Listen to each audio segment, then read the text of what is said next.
Hello, I'm Saul Anderson, President and CEO of the Evanston Community Foundation. We'd like to welcome everyone who's watching at home to our virtual candidate forum to fill the role of Evanston's Chief of Police. Wanted to just, again, thank everyone who's watching us. We wanted to thank the community members who submitted questions. We had over 40 questions submitted for this forum, which is really great because this is such an important role for our community. Just wanted to let folks know before we get started that we tried to group questions by theme, so some of you may not hear your specific question asked, but we are trying to get to all of the themes that were brought forth in the questions tonight. So please excuse us if you don't hear your exact wording, but we do want to get to all the themes. We'd like to welcome up first, the first of our three candidates tonight is Deputy Chief Migdalia from the Chicago Police Department. So welcome. Thank you. One of our community members submitted specific questions for each of the candidates. So we'll kick you off for a question that's specific to you and your work with the Chicago Police Department. So it's well known that the City of Chicago Police Department is currently very understaffed and under-resourced. The Evanston Police Department has many of the same problems that Chicago does on a smaller scale. How do you plan to make yourself visible in the community and accessible to community members? And how do you plan to build relationships with Evanston's Black communities, which are the ones that have been hit hardest by gun violence and crime in Evanston? Thank you, and thank you for the City of Evanston for giving me the opportunity to be here. Chicago is a big city, and Evanston reminds me a lot of Chicago. One of the features that I have is that I'm very accessible. I am in the communities. I speak to everyone. Anyone who wants to meet me, I'm with them. You know, they look for me, I'm with them. If they need me to show up somewhere, to speak somewhere, I'm there. I make it very personable for me to be available to everyone because I know it's important. Mm-hmm. If they have an issue or if they have something that they're worried about, if I don't know about it, it is very hard for me to fix it, or to give a solution, or to direct the police department in order to help someone out. So even when I was in CPD and being a commander, everyone had my phone number. They would give me a call, they would show up at the station, and I would be able to speak with them and then hear them and give them a voice. So in any role that I'm in, it would be important for them to be able to have access to me. And might have an open door policy. Great. And, you know, just kind of building on that, a couple of those themes. So first of all, you know, specifically when you look at our communities, so our 5th, 8th, and 2nd wards here in Evanston tend to be where many of our people of color, many of our Black and brown neighbors reside. And specifically in the 2nd ward, in the 1300 and 1400 blocks of Fowler Avenue, we recently had a shooting in July, and some of those communities have suffered from gun violence. How would you plan to build relationships specifically in communities like those? I believe that it's important to go visit those communities and actually walk the walk. Be out there, direct the actual police officers that are going to be in those areas. And so that the community can see not only are my officers in the area, but also the leadership is. Mm-hmm. I think it's important that those communities see that the police officers are there for a reason, but also that they're able to speak to the police officers. Mm-hmm. But without leadership, it doesn't work. Right. So one of my biggest focus is to ensure that the leadership is in the right place as well. But all those communities will be touched by us and by myself. That's great. That's great. And what about when, you know, those communities are trying to heal and regroup after a traumatic event like a shooting or, you know, specifically a death by gun violence? How do you reach out in those really specific acute moments of trauma? I believe in also, again, being out there. We have to give them a voice. We have to give victims a voice. We have to give the community a voice. Something traumatic as a shooting or any invasion that takes place in a community, we have to reassure the community that we are there for them. Let them have a voice. Let them speak. Sometimes building those bridges with the community, you end up finding more than, you know, they give you more. So, you know, you give them a little bit and they're going to give you much more. And I think being out there and actually talking to them, not sending a representative, not sending my leadership, but actually me, them seeing me, I think that is a big part of healing. That's really great. Yeah, thank you. So, you'll probably hear this theme come up, and gun violence is at the top of everyone's mind. We had a shooting just a day or two ago in our community, and so, this theme will probably ring out a few times. But, because we do have some of the rising crime and gun violence, having an effective and properly staffed and trained police department is important to the success of our community. So since we're under-resourced, short-staffed, people have experienced, longer than average wait times and, for police response. So talk to me, we'd love to hear from you just about how urgent you feel it is to bring the department up to full staffing. How will you kind of increase hiring, and what do you think an appropriate staffing level would be? And I'm happy to restate any of these multi-part questions for you. That's a great question because, again, that's something that's happening everywhere. What I have is that one of my assignments, I was assigned to recruitment and retention. And I found out that recruitment, it was one of the biggest challenges that I got. People are going to say, well, nobody wants to be a police officer.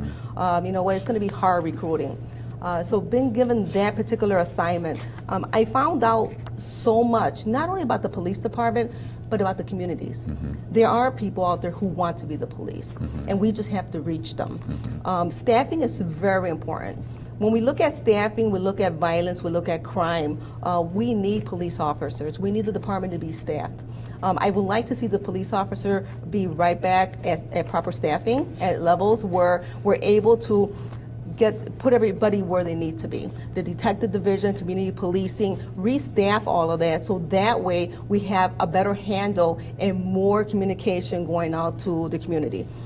With all of that, I think staffing is recruitment will be my #1 priority coming into this police department for Evanston. I believe that if you staff your department and you train them, then that is the actual source that you're going to need to go out there and actually bridge the community with the police. Yeah, that's great. That's great. You touched on this some. You mentioned that there was your recruitment was a part of your role, has been a part of your role in the past with CPD. So would love to just hear a little bit more about your experience recruiting officers and sort of how you balance, this last part is a little my addition, but how do you balance the speed of filling the roles with making sure that people are properly trained and ready to do the job at the right level? Recruitment was, again, one of my biggest challenges, and I had to jump in it very quickly, as well as it would be here in Evanston. There's no time to lose. You can't wait for this. I think training individuals in regards, if we're talking about having them come into the police department, having them trained to go out there, it has to be in speed. It has to be lightning speed. Just because we're so behind right now that we have to catch up at record speed. So going out there and recruiting individuals, going out to the communities, everyone wants to see people like themselves come into the police department. Who can better serve the police department but someone who comes from the community? And that would be the first source, is to go out there and actually tap into the communities. My whole motto was in the recruitment section was that everybody's a recruiter. Not only the police, not only my team, we had a dedicated team, but the community. Those are your biggest recruiters. So having them help us, it's just a win for everyone. Yeah. So kind of continuing on that theme, we're sort of in the staffing section now. We know that the current shortage of police officers has an impact on the morale of people who are currently in the department. So how do you sort of maintain morale when you're working with a department that's short-staffed and everyone's stretched thin, and really focused specifically on keeping people around, especially officers who are under the 10-year mark, and try to get them to stay for the long term with EPD? That also was something that I worked on being in recruitment. Everybody seems to think that morale is low, but what I found is that if there is leadership, the police will follow. Police, they're not afraid of change. They just want a strong leader that can come in and they can follow. And if you give them that, they will follow you anywhere. You can change policing, you can change the arrest procedures, you can change anything. The messaging and the communication, that's where it comes from. If you have clear communication and your messaging is right there in the front, and you're pretty much clear with police officers, they're going to do what you want. Morale comes from how they've been treated. What's happened in the past to bring them to this point where they feel like they can't do this no more, or they leave the job. My perspective is to say, okay, what can we do? How can we fix this? What is it that I can do for you? Because if I build the police department up and I give them back their morale, they're gonna come back and you're gonna see that switch into the community. So we have to have a happy police department because that is what's going to work in the community. How do you handle a staff where you have sort of a large discrepancy or wide array of folks in terms of their de-escalation skills? You gotta get everybody up to par with de-escalation. De-escalation is huge. Anybody who knows me, I always tell officers, I always tell my staff, or when I'm speaking to as a mentor, the biggest tool that we have is not the gun on our belt. It is our voice. If you know how to use your voice, then it works. De-escalation is 100% our friend. If used correctly and properly, you'll be able to win situations on the street. You can take a situation that's up here and bring it down to right here. I've been there. I know it works. So I think bringing up police officers to be trained and to ensure it's not a one and done training. This is training that goes on every year. It should be a block of training. Right now, Chicago has every year, they up the training. I think we're up at 32 hours. Evanston has to be the same. There's criteria that should be trained every year as refreshers, how to speak to people. Officers are looking for that. They're looking for training. They're looking for someone to say, okay, what would I do in this situation? And we have, as leaders, we have to provide that to them. And if somebody is struggling, as leaders, we also have to provide, some kind of structure and help for that particular officer. What does an ideal police officer look like to you? What is the characteristics of an ideal police officer? Looking at the ideal police officer is somebody who is who's fair, someone who is inclusive, someone who is non-biased, someone that can come into any community, no matter who they are, what they are, and speak to people, and actually, have people listen. When you're a great speaker, people are going to listen. People are going to say, okay, that makes sense. I think the ideal police officer is an officer that can go into a community and people start listening to that individual. But not only that, to make themselves known, to stop and speak to people. I think one of the biggest, I want to say features that the community is looking for is that officers take the time to say hi, what's going on, how's your day today, and actually make themselves known. And I think getting back to that is a big component of policing. And that would make the ideal police officers to be out there and actually be with the community. What's your viewpoint on volunteer chaplains in the department, and what role do you see them playing? I think it's a great feature. Just coming from a big agency myself, we have many chaplains. They volunteer their time. I think it works both ways. It works for victims, it works for police officers. Police officers actually do depend on the chaplains. The chaplains are there at their worst time. If it's a traumatic incident, the chaplains are there. They volunteer their time to come in and actually be around police officers, to hear you, to put their hand on your shoulder when it's needed. I think it's a great thing.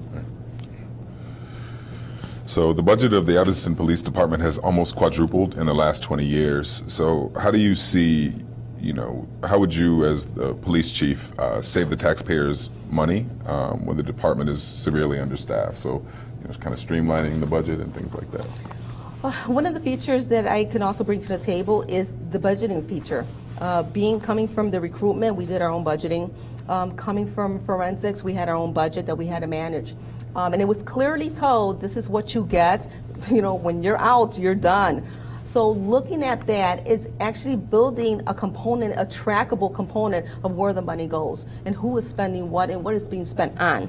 When you kind of track all that, you're able to find where money's going and where we can cut back and who is spending what sources. I think there's a way to do that, and there's a way to, we've saved money in terms of tracking our expenses. So I think that's important.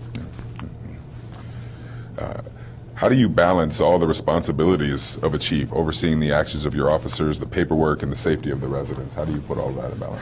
Story of my life. You know what? It's in Chicago, again, a bigger agency. That is your everyday run. There is no time to rest. This is not the office of the chief is not somewhere where you say, hey, I check in the morning and I'm gone at 5. That doesn't exist. I've worked 14-hour days. You know what? I have access to the community. I've been at events. You have people tugging at you every day, going to meetings. People want to speak to you. There is a balance. You have to balance it. If not, you will burn yourself out. I am accustomed to it just because this is what we train for. I think Chicago has done an excellent job in training their leadership in order to be out there, push yourself to a limit where no one will ever push you again. That's what makes you good at what you do. So I'm sure you're obviously very familiar with the Community Commission for Public Safety and Accountability in the city of Chicago and the role there. Are you willing to work with a similar police oversight board here in Evanston?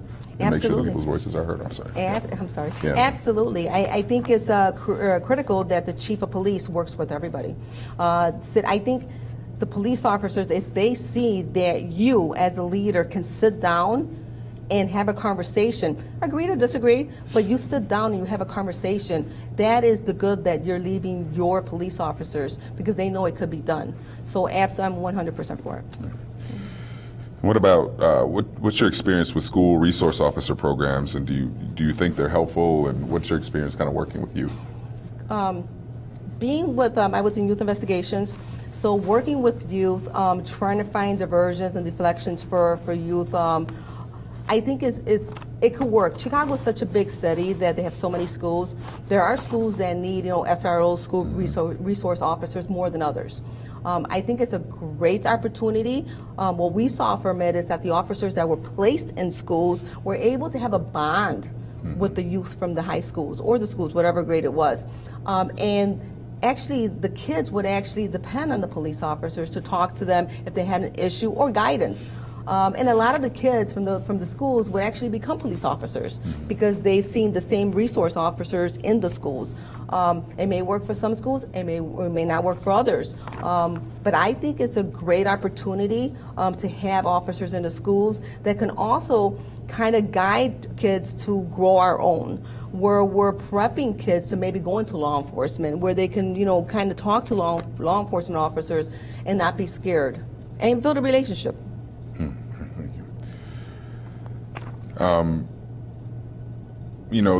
There's obviously, not just in Evanston, not just in Chicago, there's a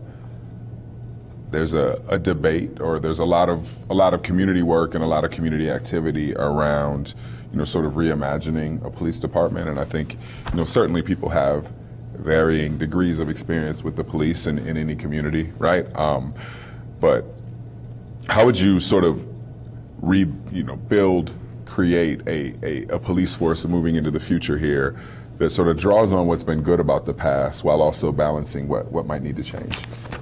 I think it's important that we look at policing. So often we look at police departments and they're still policing in the past. Doing things from actually 30 years ago or what have you. I think we have to look at policing and change and evolve with the times. We are in a different time of policing where, there are incidents and there are policing matters that the police don't have to do anymore. We can look at them and we can restructure. So I think looking at the police department, looking at what's being done and restructuring the method of policing and how we conduct arrests is huge. So I think taking a look at that and saying, okay, the police can balance this out. They can do this, but they no longer have to do this part. Let's take this and move this away from them. You restructure the police, you get your police back to where they need to be with the violence, then I think it's going to matter. It's going to be huge because now their time is now dedicated to where it belongs. And we can take all the little things and actually take them and settle them with diversion, any kind of alternative arrest, any kind of repair method that we need for an individual that may need it. Not everybody is a victim or an offender. They can be a victim of a circumstance. So we have to really pay attention to what's going on. Yeah. So moving, into the community relations space, and you've talked a lot about this already, but you talked really quite a bit about what you think your role as a chief would be. But I'd love to hear a little bit more about, sort of department, the sort of communications function of the department, and how you would approach to sort of staffing and prioritizing communications, and make sure that there's ways that people can just stay informed about what's happening in your community. I think it's huge that we look at the way the messaging is coming out and information from the police department. I do believe that, again, communication is the key. That is number one. If you have communication with your police officers, with your police department, with the community, then you can take that narrative and you can set that narrative where you want it to be. It's very important. We have to look at methods of social media, how we're using our cell phones. How are we getting the messaging out to everyone? Whether it's a Black community, Hispanic community, Asian community, whoever it is, make sure that messaging is getting out to them. Also taking that and actually having everybody engaged on what's going on. That's pretty big. That's huge. Yeah. I think you made reference to this also a little earlier as well, sort of community policing. So can you talk about community policing, your experience with it, how you feel about it? One time in Evanston, we did have, sort of community policing program. It has, faded away some or faded to the background some in recent years. So what are your thoughts on that? And if you're in favor of it, how would you rebuild it in Evanston? I love the community policing aspect of the police department. I think they are able to do things that we need. We can't count on police officers to do everything, but if you have a community policing staffing, if you have a section, a unit that actually you have trained to build that rapport with the community, it's huge. When I was a commander in the 4th District, our community policing was number one. Reason being, everybody was dedicated. Everybody was out there with the communities. We had Friday night prayer visuals where we went to the communities where there was violence or a traumatic incident had happened. We had the faith-based, our religious leaders come out, and we went out there and prayed over the area with the community. I think it's great healing.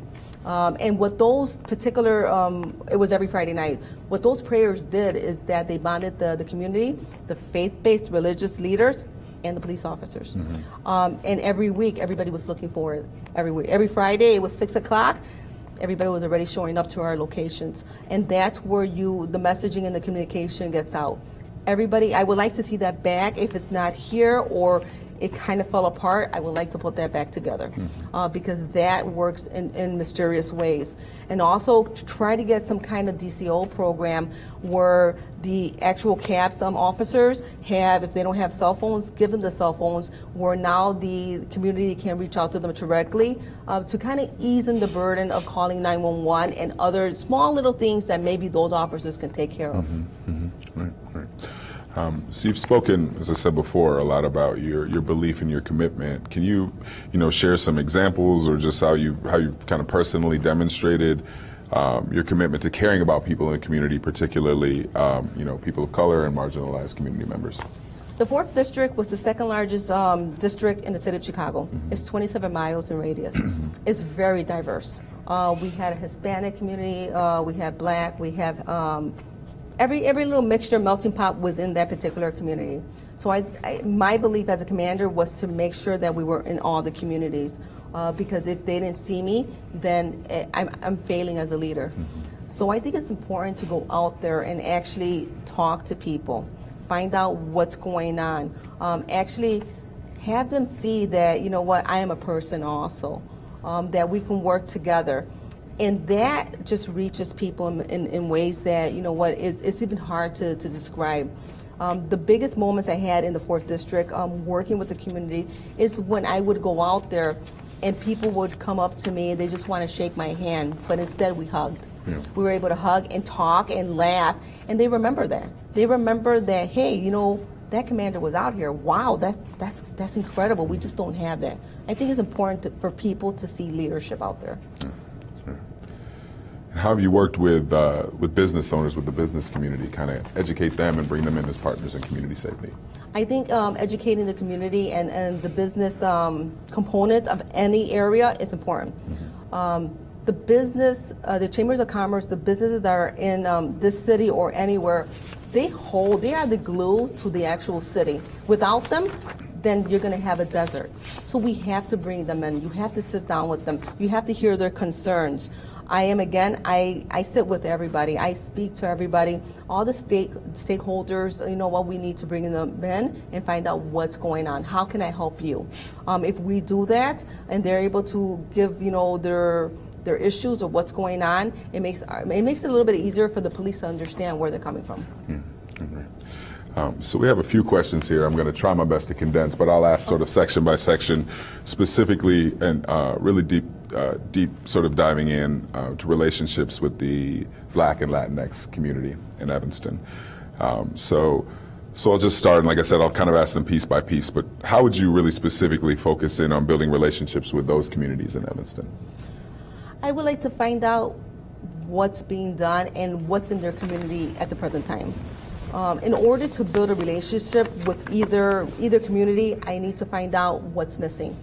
And in order to find out what's missing, the only way to find out is to ask, what is it that you need? What is it that I can do for you? I think it's important to hear them and find out, okay, what's needed here. Obviously, you could talk to every community and they're going to say, well, we don't have this. We're missing this. We don't have this. I need to hear that so I can figure out, okay, you know what, let me pull this apart and see, okay, this is what we're going to do for this community. This is what we're going to do for this community. Mm-hmm.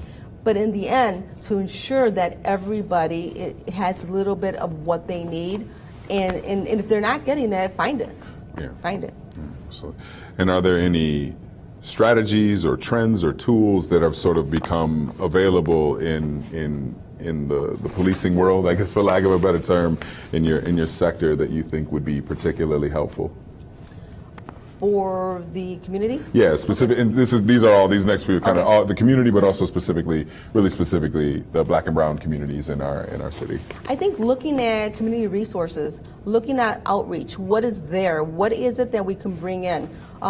Being from Chicago, one of the biggest features we have is to think out of the box. Mm-hmm. Okay, what is it? What's here? What's in the immediate area? What outreach do we have? What kind of nonprofit can come in? If there's somebody that's missing clothes, they need food, who is it that we can bring in? We had so many. There's so many stories that we have being a commander, from girls that need something like prom dresses, from a baby that's that they have in a drawer because they didn't have some kind of crib. Those are resources that are out there, and it's our job as the police department to find them. There are resources all day, every day. We should have a list of them. We should say, okay, this is where we need to go. Let's call this person. Let's get this, and get whoever needs whatever they're missing to get it to them. That's great.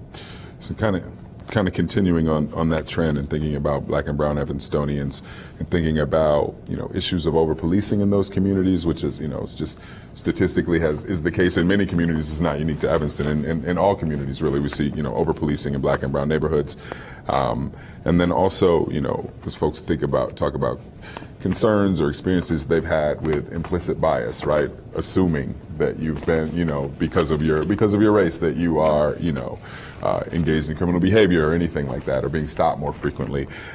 Just love to hear, what sort of things you think the Evanston Police, under your potential leadership, what would you want to have the Evanston Police Department do in terms of training, but also beyond training? What sort of tools would you want to bring to the table there? I think training is going to be in the forefront. If you train police officers how to approach individuals in terms of traffic stops, areas, data-driven, where police need to be. If it's being over-policed in one area, then why are the police there? What's going on there?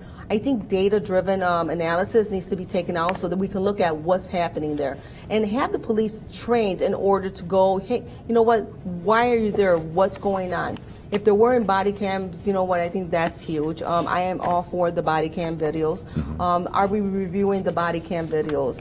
Do we have policy in place where actually we can have, implicit bias in terms of racial profiling? Do we have something in place that's going to combat that?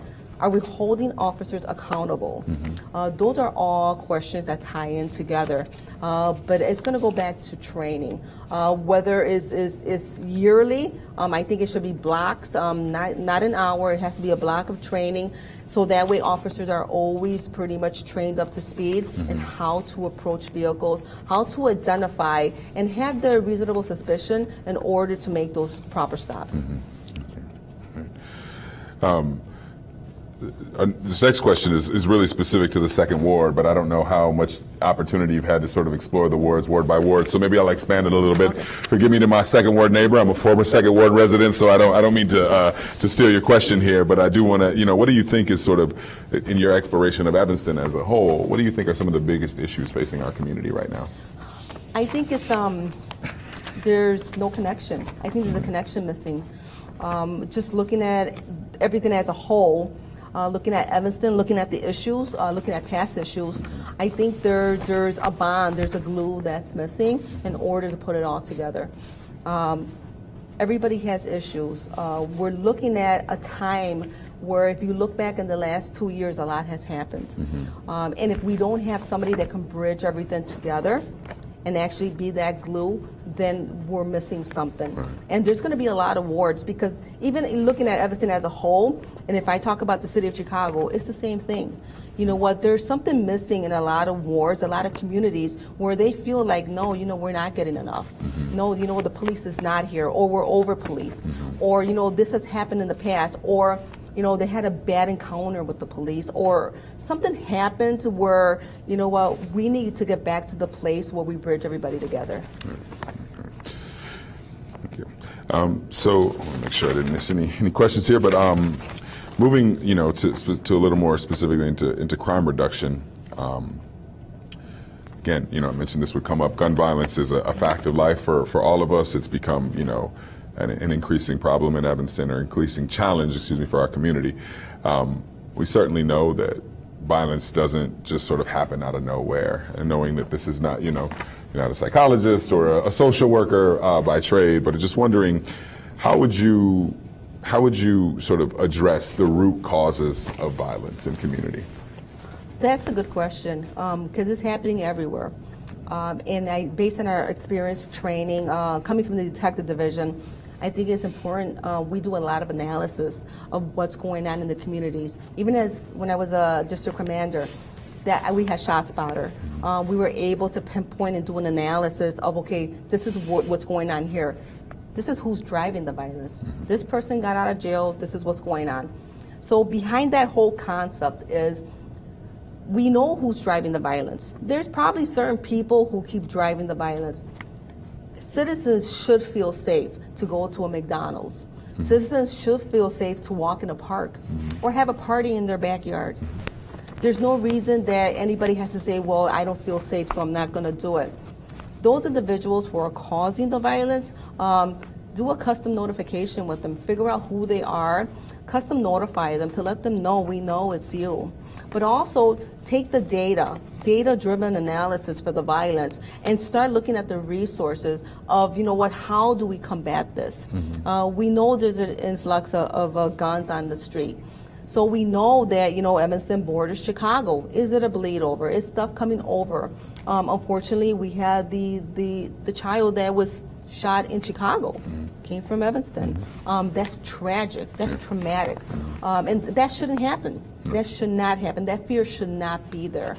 So taking all the data-driven analysis that we do, looking at the crime, where it's happening, and taking a look at who's driving the violence, I think it's controllable. It's controllable if we start reaching out to those individuals and letting them know that we know it's you. We know here, these are your options. Okay, if they need a job, if they need something, let's get to that point. But if they understand that we know it's them, it calms them down a little bit. And so as you do those sort of things, there's certainly also the concern, right? We know some of these issues around poverty, around mental health, around, those trauma, those sort of issues are particularly concentrated in communities of color. We have some recent data from our E-Plan that shows a lot of this stuff is really specifically concentrated in our black communities and, you know, our brown communities as well, but really specifically in our black communities. So how would you sort of, you talked about the custom notifications and reaching out specifically to people. How do you balance that without, you know, sort of inflicting further harm on black communities of color? Custom notifications, there's a method to it. It's not you go to knock on the door and say, hey, we know it's you, and you know what, we're going to get you. It's a wraparound service. So a wraparound service combined with a custom is, you know what, you take the resources with you. So you're not, you're not pushing more harm on an individual. You're not, really kind of disturbing, who they are, or it could be it could be something that's going on with them that they have issues with. That's why you take social workers with you. That is why you have clinicians. That's why you have people that are there that can help them and offer services. I think the more services that you're able to offer individuals, it makes them a little bit more comfortable to kind of deal and kind of be upfront of what's going on. What about, we've seen, there's been some concerns in our community about sort of, this may not be the proper criminal code for it, but petty crimes, right? We've seen a rise in, retail thefts, bicycle thefts, catalytic converters, which I know is all over the place, certainly not just in Evanston, but just some of those types of crimes. How do you address and sort of curtail those types of issues? Again, we would have to look at the data of where it's happening. And you know what, they sound petty, but they are big to the victim. So we always have to take the victim's consideration into what's happened to them. So those particular incidents, taking a look at them, it's actually take the police officers and take the data and the strategy and build strategies around what's going on. If it's converters, where are they happening? What time are they happening at?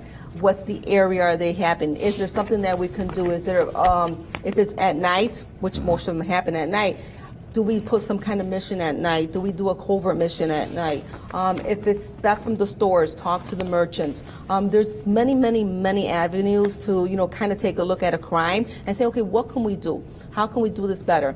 We've had 10 bikes stolen in this area. How can we kind of address that? We have these stores being hit by theft. How can we combat that? So we go talk to the stores. We put measures in place so they do not become victims. We talk to the community. We educate the community. Okay, bikes have been stolen in this area. Community bulletins, getting it out there to them, whether it's through their phone, social media, texting, letting them know, whether it's in Chicago, we have beat meetings, letting them know, what, this is going on, this is how you protect yourself. And what's your strategy to combat or to work with communities to sort of combat communities that are concerned about gang presence, gang violence? I think it goes back to education, educate the community. Looking back at our experience, it's a lot of educating. It's talking to the community, letting them know, what, this is what the structure looks like. This is what we're dealing with. If they are educated and informed, if they have information, then they're able to better look at something and say, okay, well, what, this is not right. Or, what, this person is in the area, or whatever is going on in the area, they'll understand, okay, this is how I deal with it. Most of the time, the community is just not educated enough to know, okay, this is what I should do in a situation. Thinking about your leadership style, what are some of the things that you face, particularly challenges that have sort of helped prepare you for this position? Looking at my leadership styles, I think looking at who I am, being a fair person, actually working very fast. I come in and I have the tendency to, okay, let's get this going. Let's put everybody at the table. Let's address this. This is the strategy. What's going to work? This is what the community is made of. Okay, how is it that we go in and we get this done? I listen to everybody. I talk to everyone. I think it's so important that communication is open on every level with everyone. If you have everybody sitting at the table, or if you could get them to sit down at the table, then you can change the narrative. You can get things accomplished. I think when you don't have communication, that's when everything falls apart.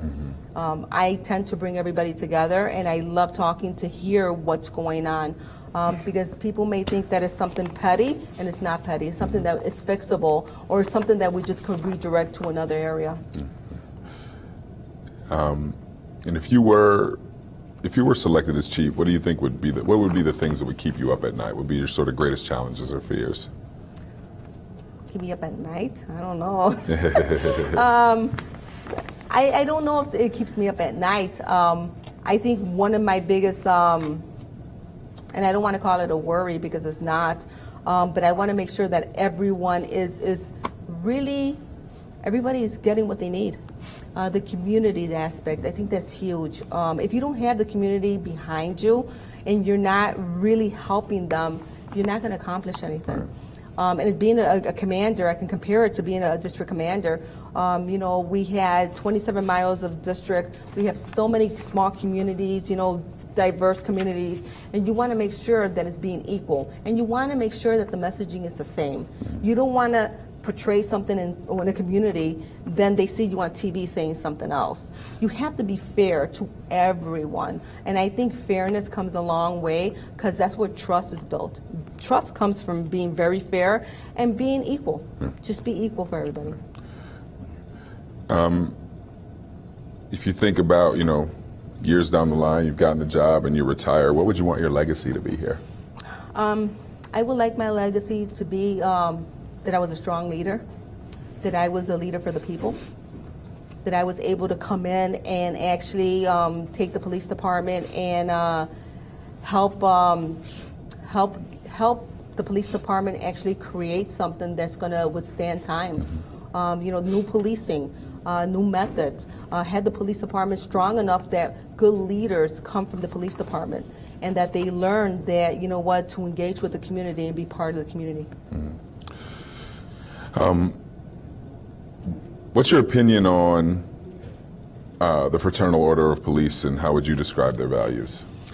I think they have a big value because they're pretty much for the police department, for the police officers. And I often say with the FOP that you need to sit down and break bread with them as well. If you show that you're against them and you cannot work together, that is a harm for the police officers. You have to work with them. You have to sit down and listen to the concerns. And you have to be able to negotiate. Being a chief of police is, having an ear, but also be able to negotiate. If you come back and you're standoffish and you don't want to talk to nobody and you don't want to listen, then you lose. Because the police officers, they want to follow their leader. And if they see that their leader can't sit down and have a conversation, then they're going to rebel. And how would you balance, when needed, standing up to the police union, and promoting accountability with, working with them? I think it's part of the package. I think being a strong leader, you're able to, either you negotiate, stand up for what's right, stand up when it's wrong, and take accountability when it's needed. I think people respect you if you have those leadership qualities. You cannot sit down and, sometimes you're going to have to. I always said, when you were the gold star, you're going to make decisions that are just not the most popular, but it's part of the job. Yeah. It's a common leadership challenge, right? Yes. When you sit in a seat, sometimes you got to do things that make people unhappy. I appreciate that perspective. You touched on this a little bit under the community policing, but can you talk a little bit about your philosophy around using alternative responses to 911 calls when appropriate? I think it's huge. I think it's the future of policing. Again, like I mentioned earlier, it's we cannot continue to do things the way we did 30 years ago. We have to evolve and change the way policing is done. Everybody is short-staffed.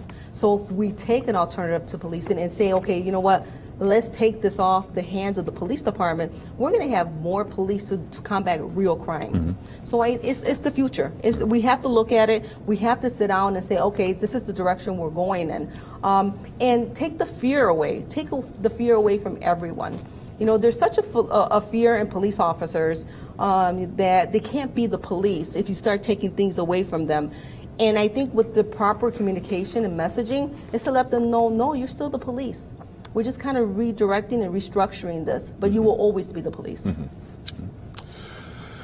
So there's a report in Evanston, the Evanston Fights for Black Lives report. And just wondering what aspects of that report did you find most important? What did you think were most immediately implementable? And what do you think would take more time? And what do you think maybe wouldn't work? Okay, I'm not familiar with the report, but I think if we take a look at statistics and what actually are the issues, it would take just actually taking a look at the issues and really putting resources where they need to be. I'm big on taking a look at what's needed, and if I have the report, then I can actually read it and say, okay, this is how I would direct or build a strategy around that. Yeah. So we've certainly all seen, I mean, this has been, all over the world for the last several years, and, certainly saw a great deal of it sort of highlighted during the pandemic and the fight for movement for Black lives all across our country. But we've all seen, videos of police shooting at suspects who are running away when guns are not involved. There's no threat to or danger to the community other than escaping arrest. So what are your thoughts? Is that an appropriate response? And if so, why? And if not, what should happen? What should happen to an officer in a situation like that? Definitely, it's not a proper response. I think training, that's where training comes in, and that's why I say training has to be something that is every year. It is maybe twice a year. It is actually de-escalation. It is becoming familiar with what you can do and what you can't do. So training definitely takes care of that. Accountability is on top. If an officer is one to do something that is, again, it's not by policy, it was wrong, then they should be held accountable, 100%. So our final question here today is, 2 years ago, Evanston Youth prepared a comprehensive report on alternatives to policing. So have you seen the report? I think I have seen. Okay. What sort of restructuring of police responsibilities are you open to in looking at a report of that type, or just thinking in general as well? I think, again, that structure comes along with restructuring the police department. It comes along with, let's take a look at what the police should be doing, what the arrests look like, what alternative arrest procedures are there, and you know what? It also takes a load off the police department. So looking at alternative policing is huge, and I'm open to it. Great, great. So, sort of final thing, do you have anything else you'd like to share just about yourself, about your view on leadership, on policing, or anything you want the Evanston community to know about you? First, I want to say thank you. Thank you to yourself. Thank you to the city of Evanston. Thank you to the mayor, to the city manager, to the chief right now of police. This is huge. When I take a look at who I am as a leader, and I'm taking a look at where I want to go to the future, I give great thanks and gratitude to the city of Chicago and the police department. They made me who I am today. If it weren't for the city of Chicago and the way they train leaders to always be your best and push yourself above that line, I wouldn't be sitting here. I'm very confident in my abilities. When I take a look at my past assignments and I take a look at everything that's been done and the connections that I've made and everything that I was able to kind of prove when people said, it can't be done, and I came out and did it with the community, with recruiting, with actually taking the buy-in from both sides and bringing them together. I'm very proud of what I've done. I sit here confident that my ability to lead Evanston in new direction and new policing, and actually aligning it with the mayor and his vision for reimaging the public safety, and actually with the 6 pillars of 21st century policing, I think it's a win for everybody. Thank you. Deputy Chief Migdalia, thank you so much for your time tonight. Thank you for sharing with us and the community, and just appreciate your time. Thank you. So thank you. And thank you to everybody. Yeah, thank you. And so that's it for our questions here. We'll be back with our second candidate in just a moment. We're going to take a short break. Thank you. Welcome back.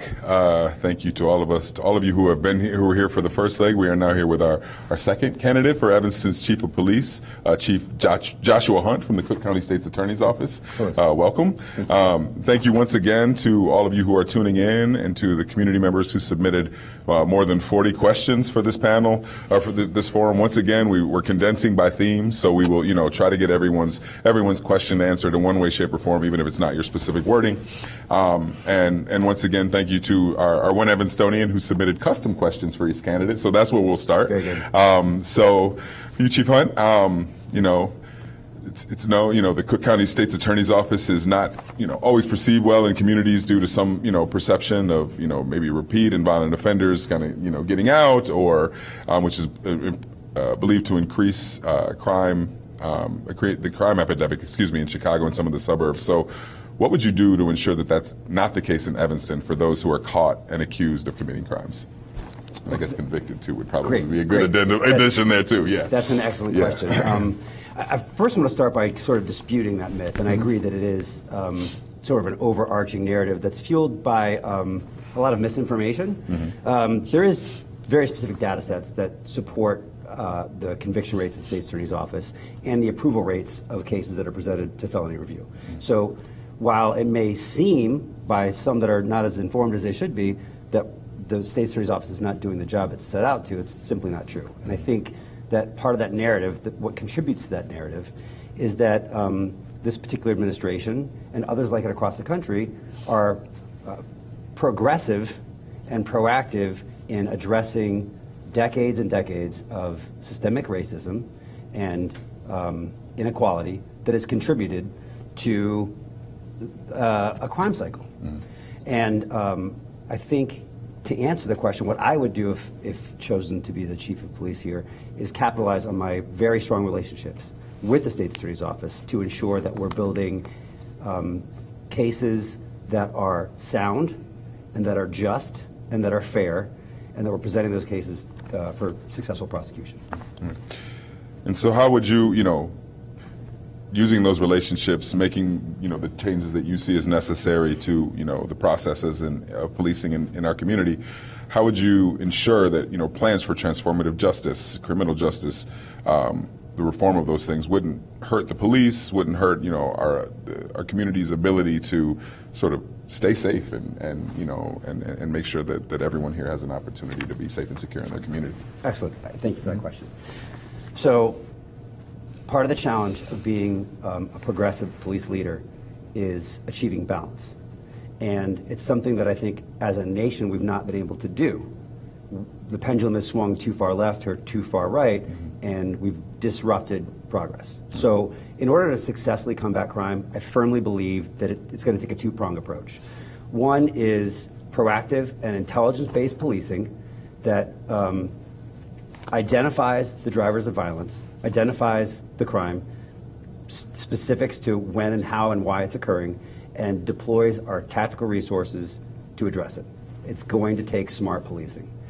Second to that, and no less or more important, is re-examining the way we police and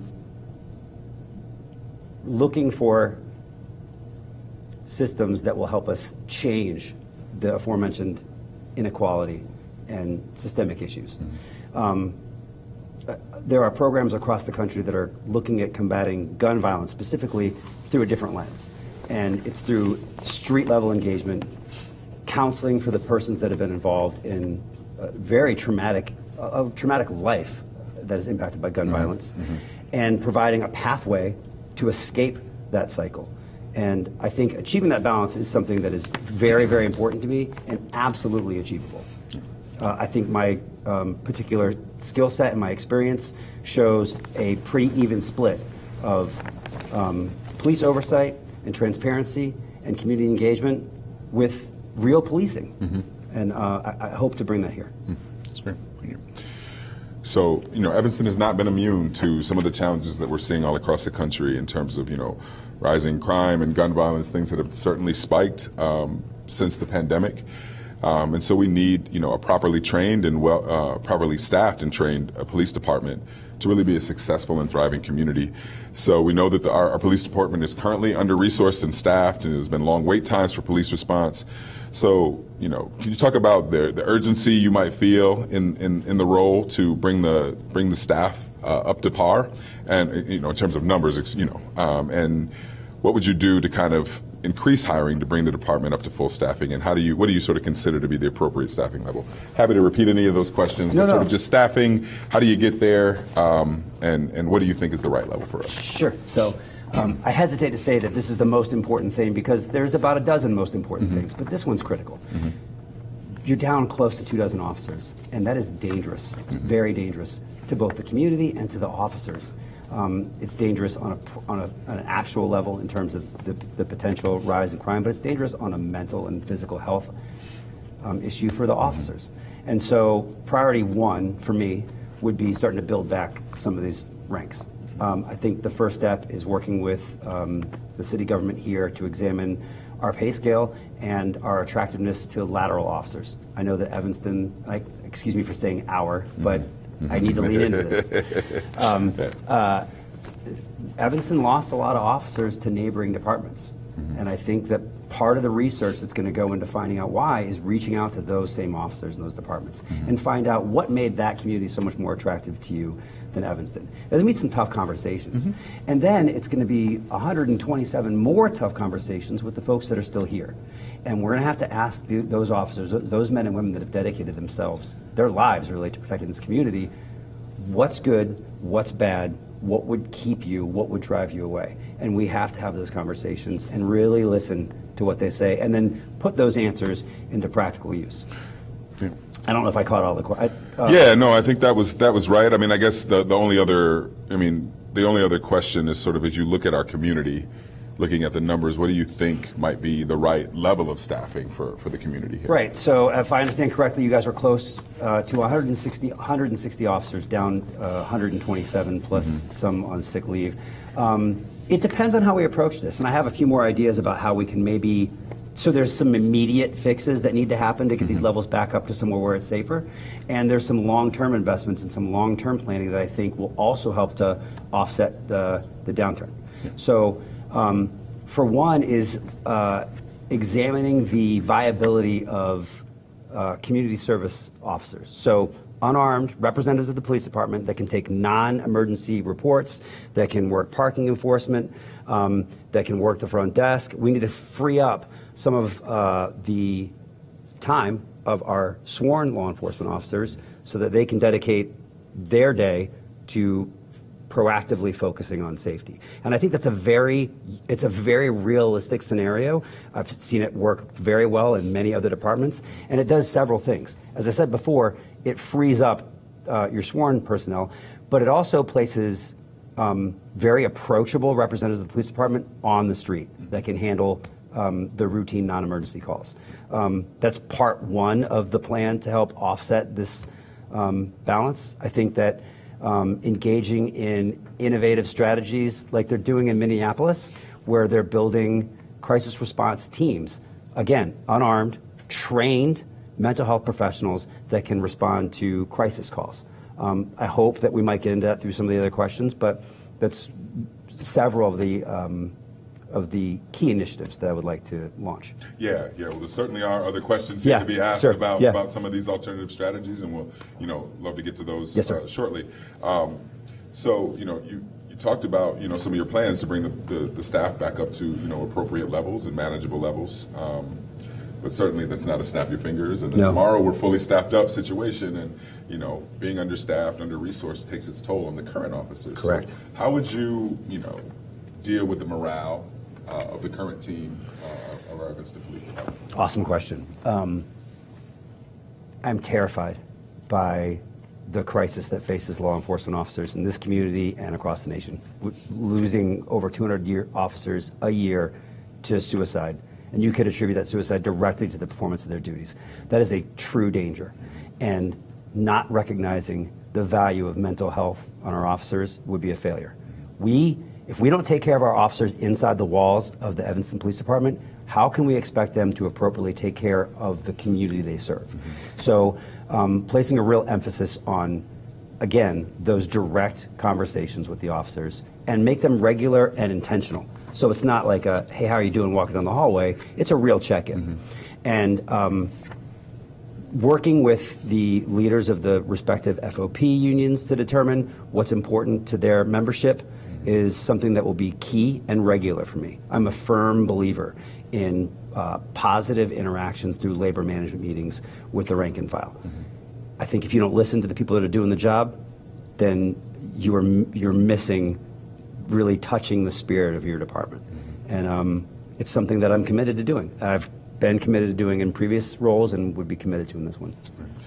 Would there be anything specific that you would focus on for sort of officers under the 10-year mark, so folks who are sort of newer to the role in terms of retaining them? Yeah, so those folks that are here under 10 years are the ones that were probably the most at risk for losing, and they also represent a significant investment we've already made in the future of the Evanston Police Department. So working with them to identify what their goals are, no two police officers want to do the same thing in their career. Right. So having valuable conversations that have a result about career planning, pathways that the officers want to explore is something that's also very, very important to me. And what sort of experiences have you had in your past, recruiting and retaining police officers? So I'm very proud of the work that I've done in the Investigations Bureau at the Cook County State's Attorney's Office. I'm very happy to say that our attrition level hovers right at zero. We are proactive in our recruitment and our interviewing and our identification of quality talent.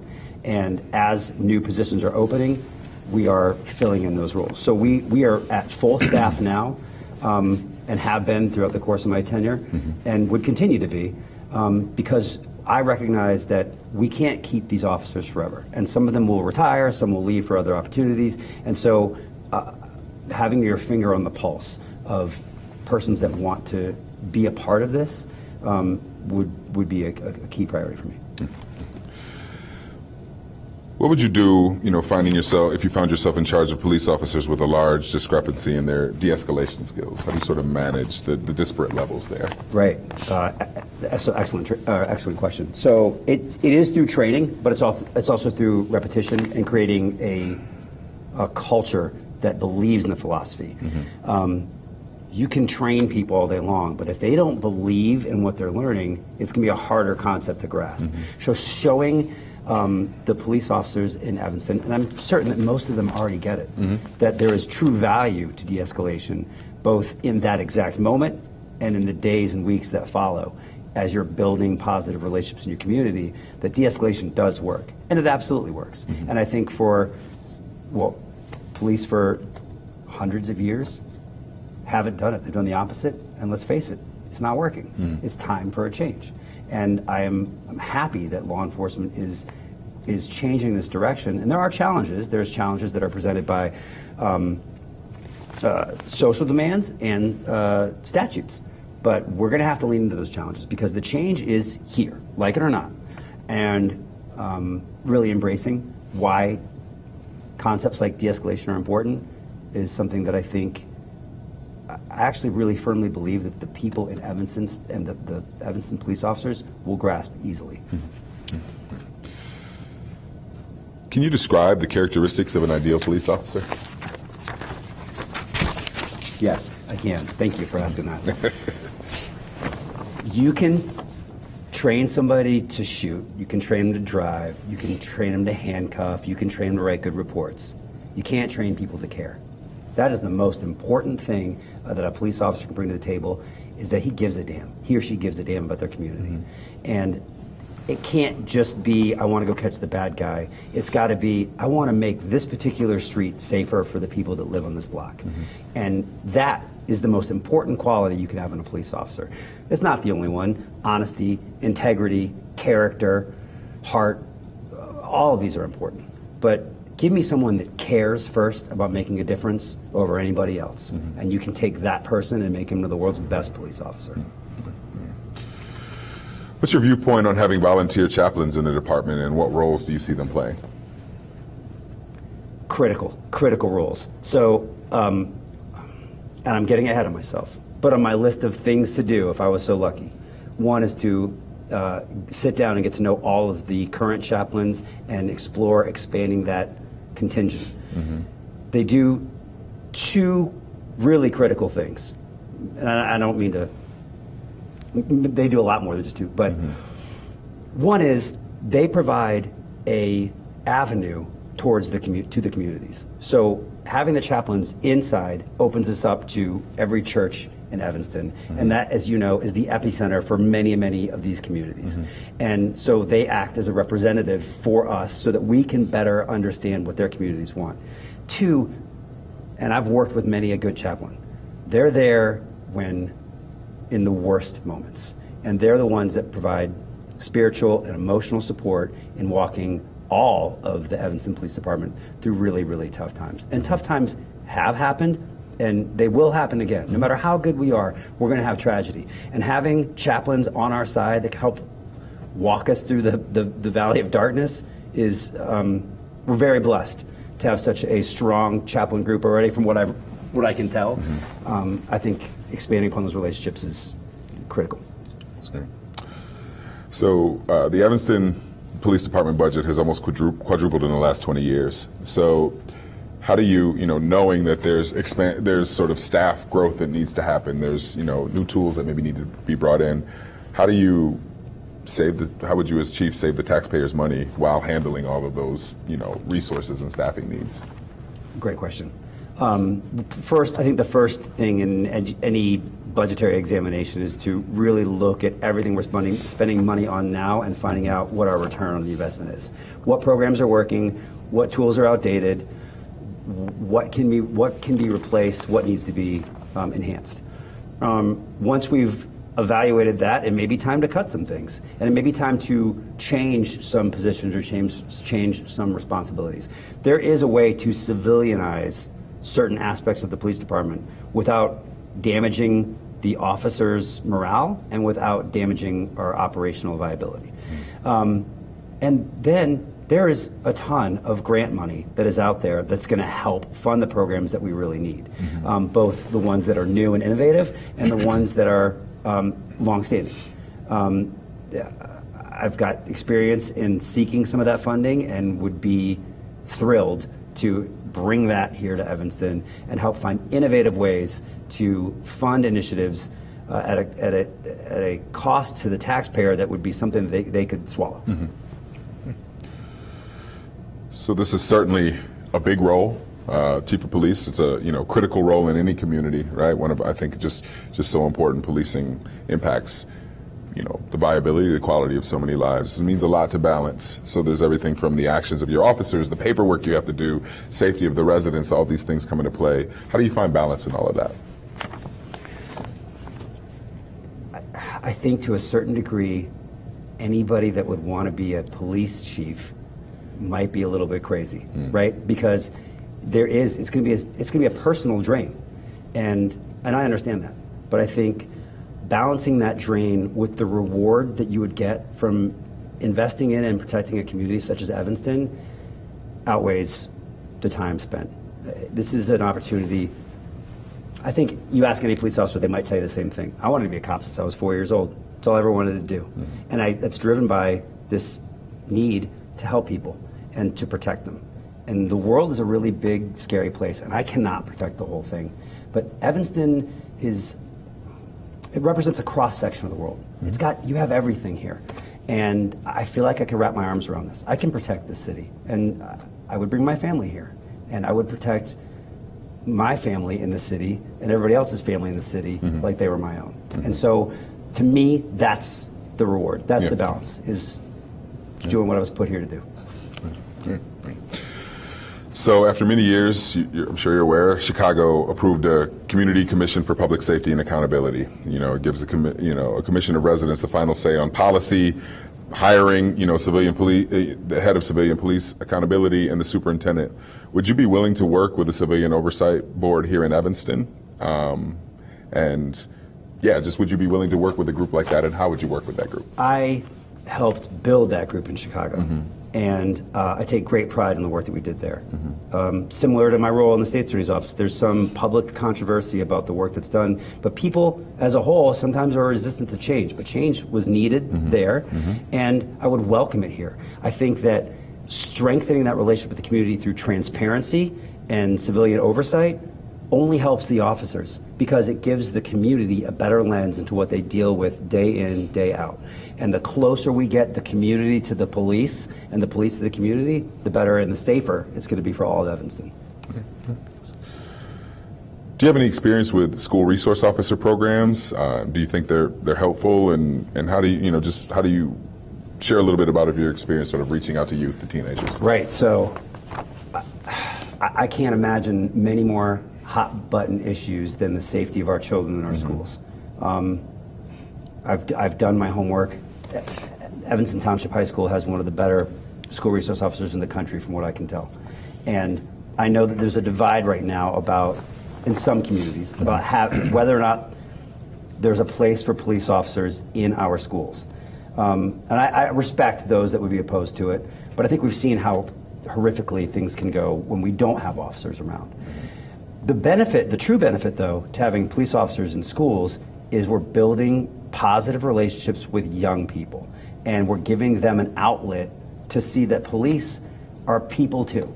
I think that the continued investment in those relationships and beyond the walls of the schools is huge. It's huge. So it's something that in my experience in Savannah as a homicide detective, our best resources were the school resource officers, because they knew every kid there and they knew all the intelligence we didn't know, because that is a bastion for data gathering. And it's also, more importantly, a place where relationships are formed. And so I've relied upon those relationships in the past, would do so here. So, as you mentioned before, and just a moment ago, people have different experiences with the police.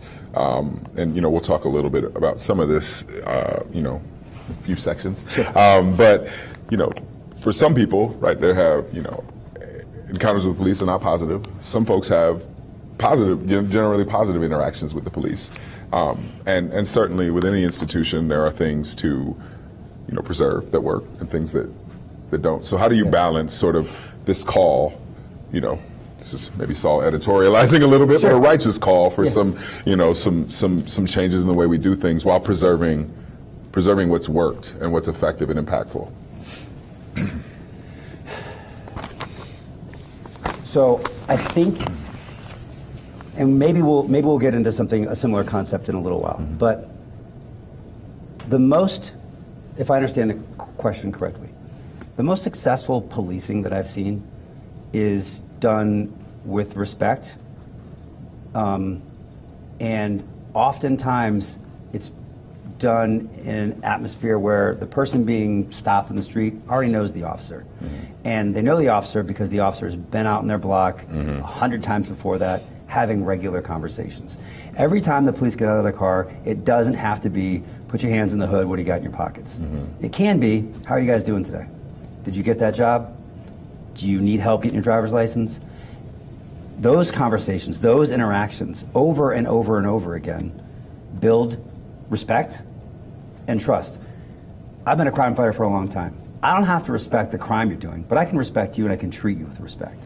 And that, to me, is one of the key components of true community policing, is repetitive, respectful interactions. That way, when something does go wrong or someone has to be arrested or an officer has to use a reasonable amount of force to effect an arrest, but it's done so with respect, even the person on the other side of that interaction who's having a terrible day and getting arrested understands why it happened. And if you treat them with respect, it's just a recipe for making an uncomfortable situation a little more comfortable. Yeah. I think that question is a great segue into the next section when we start to talk a little bit about community relations. So, you talk a little bit about just your approach to public safety and what you think the role of the chief of police is in community. I think that the role of the chief of police, and this word has a negative connotation, but I think it's true. There's a bit of a politician. You need to be out engaging with every single different representative of every single community on a regular basis. If so fortunate to be offered this opportunity, it'd be my intention to do Wednesday ward walks and walk every ward every Wednesday, go to the local barbershop, sit down for coffee, go to different church services on rotating churches on different Sundays, engage. I think that Evanston had a town hall recently where they talked about the qualities they would want to find in a police chief, and one was an open door policy. And I have to respectfully disagree. I think that if you have a police chief that is sitting in his office with the door open, waiting for a problem to find him, he's not doing his job.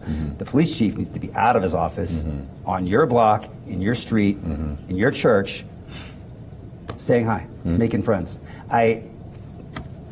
Watching my daughter on the playground walk up to any person of any color or any size or race and say, do you want to be friends, is a real glimpse of how people are actually wired.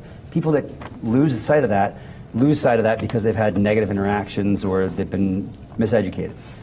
At our core, we all want to connect with people.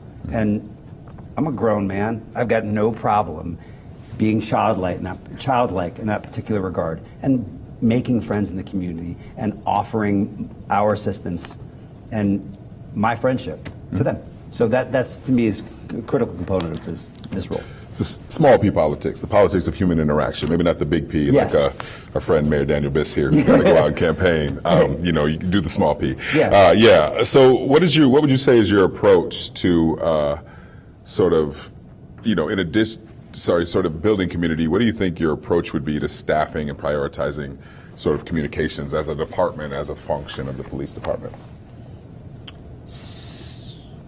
So we live in a digital age, and I think this is going to answer that question. We live in a digital age, and part of that, the fast pace of media has done a disservice to the police across the country because all we get is the bad news. It bleeds, it leads. We get the awful news. What we don't get enough of is the good news and the good that police officers are doing every single day. It's understoried, it's undersold. And part of that might be, and when I say we, I mean the police across the country, our own fault, because we aren't good at self-publicizing. You'll hear every police officer say after a pat on the back, I was just doing my job. Officer saves a little girl from drowning, I was doing my job. And it's true, but there's a lot of stuff that officers do that's not part of their job description that makes their communities better. You have a kid whose bicycle is stolen, the officers rally together and buy him a new bike. You get goats get loose, they round up the goats. Old lady's lawn doesn't get mowed, they mow her yard in their off time.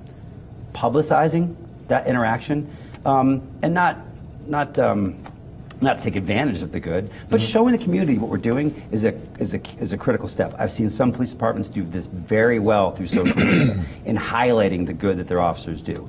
And slowly but surely, it begins to change the perspective of the community about what their police are doing, and it builds pride. I think that very simple first step through social media engagement and similar programs will help publicize the excellent work and the important work that the Evanston police officers are doing already. Can you describe your experience with community policing models and if you would recommend it in Evanston? So we've had community policing departments, sections in the past. They've sort of faded away in recent times for a variety of reasons. So, do you think it's a valuable tool, and how would you implement it / rebuild it in Evanston? Yes. Absolutely. So I know that recently, because of staffing shortages, they've had to shift some of the resources away from the community-oriented role, if you will. Once we're full staff, I would anticipate sliding those resources back. But you don't need to have a unit or units dedicated to that specifically to achieve appropriate and successful community policing. Having beat officers that have true ownership over the problems in their beat, and encouraging philosophy of community policing is something that's very achievable. How would you work with the business community, business owners, kind of educate them and engage them in community safety? Right. So one of the things that makes Evanston so great is the bars, the restaurants, the shopping, the dining, the small mom and pop bookstores. That's what makes it's an epicenter, right? And it makes it vibrant. Clearly, it's good for the economy, but it also attracts people to this area and makes them want to stay here. And then you combine that with everything else that Evanston has to offer. The business district and those businesses are critically important. And so making sure that they're involved in the community safety meetings that I know that we will have, and proactively involved, and making sure that we're reaching them through repetitive visits will be critical. And we're going to have to attract new businesses to the extent that there's any space for them to go. And by fostering a vibrant business community will attract more.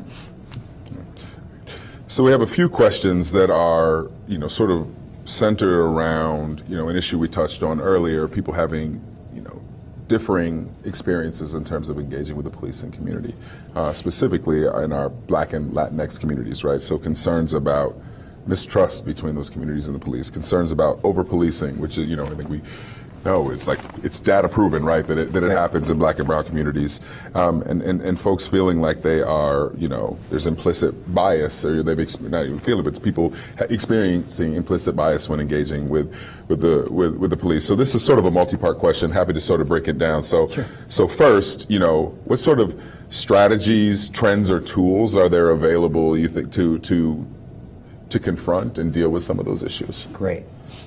So I will say this, all of my policing in Savannah was in Black and brown communities. They're for as diverse as Evanston is, Savannah is even more diverse. Mm-hmm. And so I've seen these strategies work. And I think that we all have to recognize that we have implicit bias. There's training that helps us recognize that, and that's step one. Mm-hmm. Overcoming that bias is step two, and that takes time. Mm-hmm. But recognizing it is step one, and everybody has it. Mm-hmm. So in terms of training and tools, that would be the first thing that I would make sure that all of the Evanston Police Department had is training in implicit bias. And then the procedural justice training that follows, so that we can recognize why we see things the way we do, and then identify alternative pathways towards dealing with problems in certain communities. Now, are Black and brown communities being over-policed? I believe that they are. I think that we could all agree that for decades and decades and decades it has happened. And so now we're looking at something slightly different, which is why. And there are investments in those communities that have not been made. Mm-hmm. And there's new strategies that have not been employed that need to be. And part of that starts with reinvesting in those communities and, importantly, showing those who have not had an opportunity that there is a pathway to something other than crime. And I will dedicate myself to those particular resources. It starts with programs that employ violence interrupters on the street, mm-hmm. street outreach, where we're actually in communities in a non-confrontational manner. We're not policing the neighborhood. Mm-hmm. Mm-hmm. We are deploying resources that a community needs and hasn't had for a long, long time. Mm-hmm. That street outreach forms relationships, builds trust, and leads towards programs that can provide training, internships, job opportunities, and then we've got to advocate for those programs with our state and local lawmakers to make sure that they recognize that these are investments that are critical to truly changing the culture. We cannot police our way out of this. Mm-hmm. We've got to employ alternative strategies. Yeah. That's great. I mean, you jumped through sort of the next sort of stages of questions. Sorry. There we're like, no, hey, it saves us some time, right? We're talking about sort of training and non-training issues. So that you could ways you could approach. So I don't know how much you've had an opportunity to dive in ward by ward. This question was specifically about the second ward of Evanston and what you think the biggest issues there are. But I'll maybe expand it to all of Evanston. If you have thoughts on the second ward, feel free to share those well. I have a few. Yeah, okay. But just Evanston in general, and then to answer our second ward question, maybe we can bring that to as well. So can I do the second ward question first? Absolutely. I find it so inspiring that the second ward, which has had some problems of violent crime, there is a fight to bring leadership to that ward. Mm-hmm. I think it was 9 and now 7 candidates that are raising their hand saying, I can make this better. Mm-hmm. That says a lot about that ward mm-hmm. and Evanston in general. I have been so inspired through this process that you have so many people from this community that recognize that there's problems, and it'd be way easier to walk away from them or ignore them. And instead, you've got people clawing over each other to help lead and help fix it. What does that say about this community? That you have people that are that willing, and it's a thankless job. It has to be taxing, mm-hmm. but they still they have the courage to say we can make this better. And so I'm so inspired by what they're trying to do in the Second Ward, and I think that sort of ambition will be contagious. And I know they get help from the other wards. And I think we all recognize that the problems of one ward in Evanston are the problems of all of Evanston. It's 7.8 square miles. This is not a huge city. It's a vibrant one, and it's diverse and rich, but it's not huge. So if any one of us is not safe, we're all not safe. Yeah. And so I admire what they're doing in the Second Ward. I look forward to how that particular race plays out, but I know that Second Ward is in good hands because there are people there that really want to lead. Yeah. Maybe want to mute the thankless portion for those who are running. Maybe hope a few folks don't drop out after here. No, not as they don't get the thanks they should get. Right. Absolutely. Yeah, for sure. None of the council. Yeah. Right.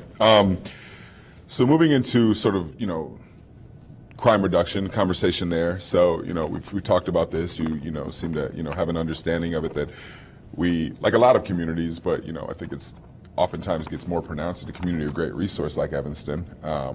The gun violence has become, more of a fact of life. We've had some really recent challenges around it.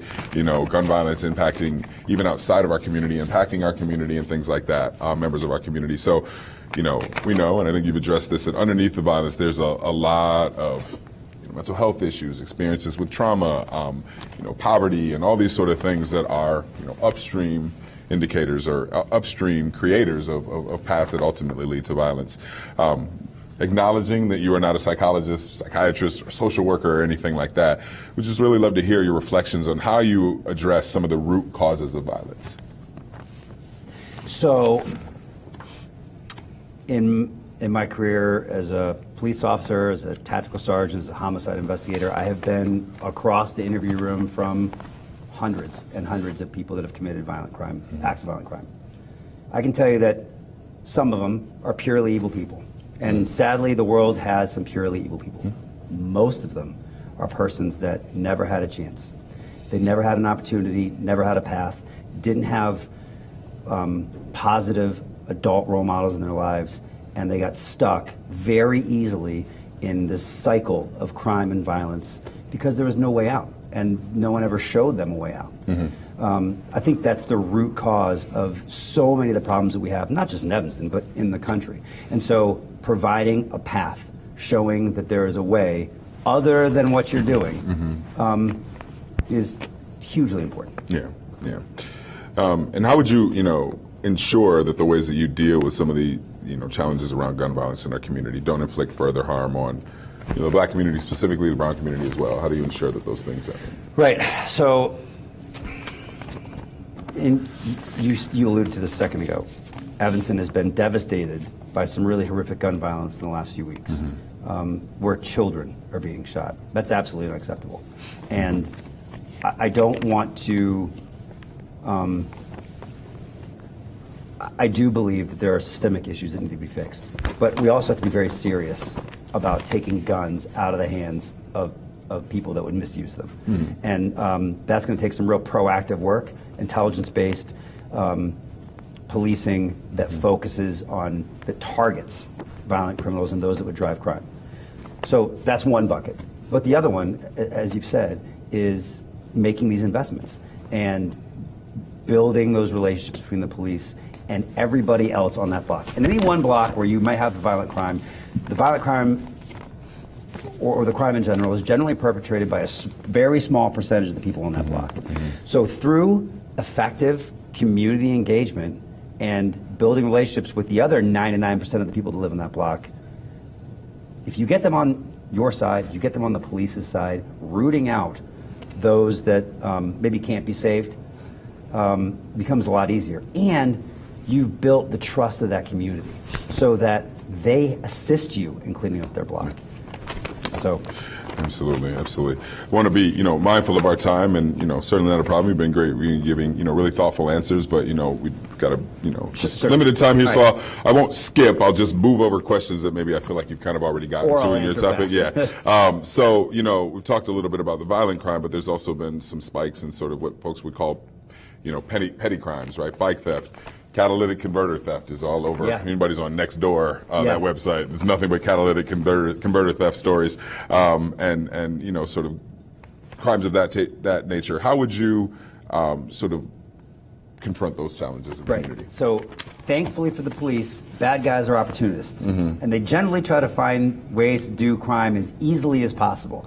Well, in doing that, what they do is they tend to create a pattern that's recognizable.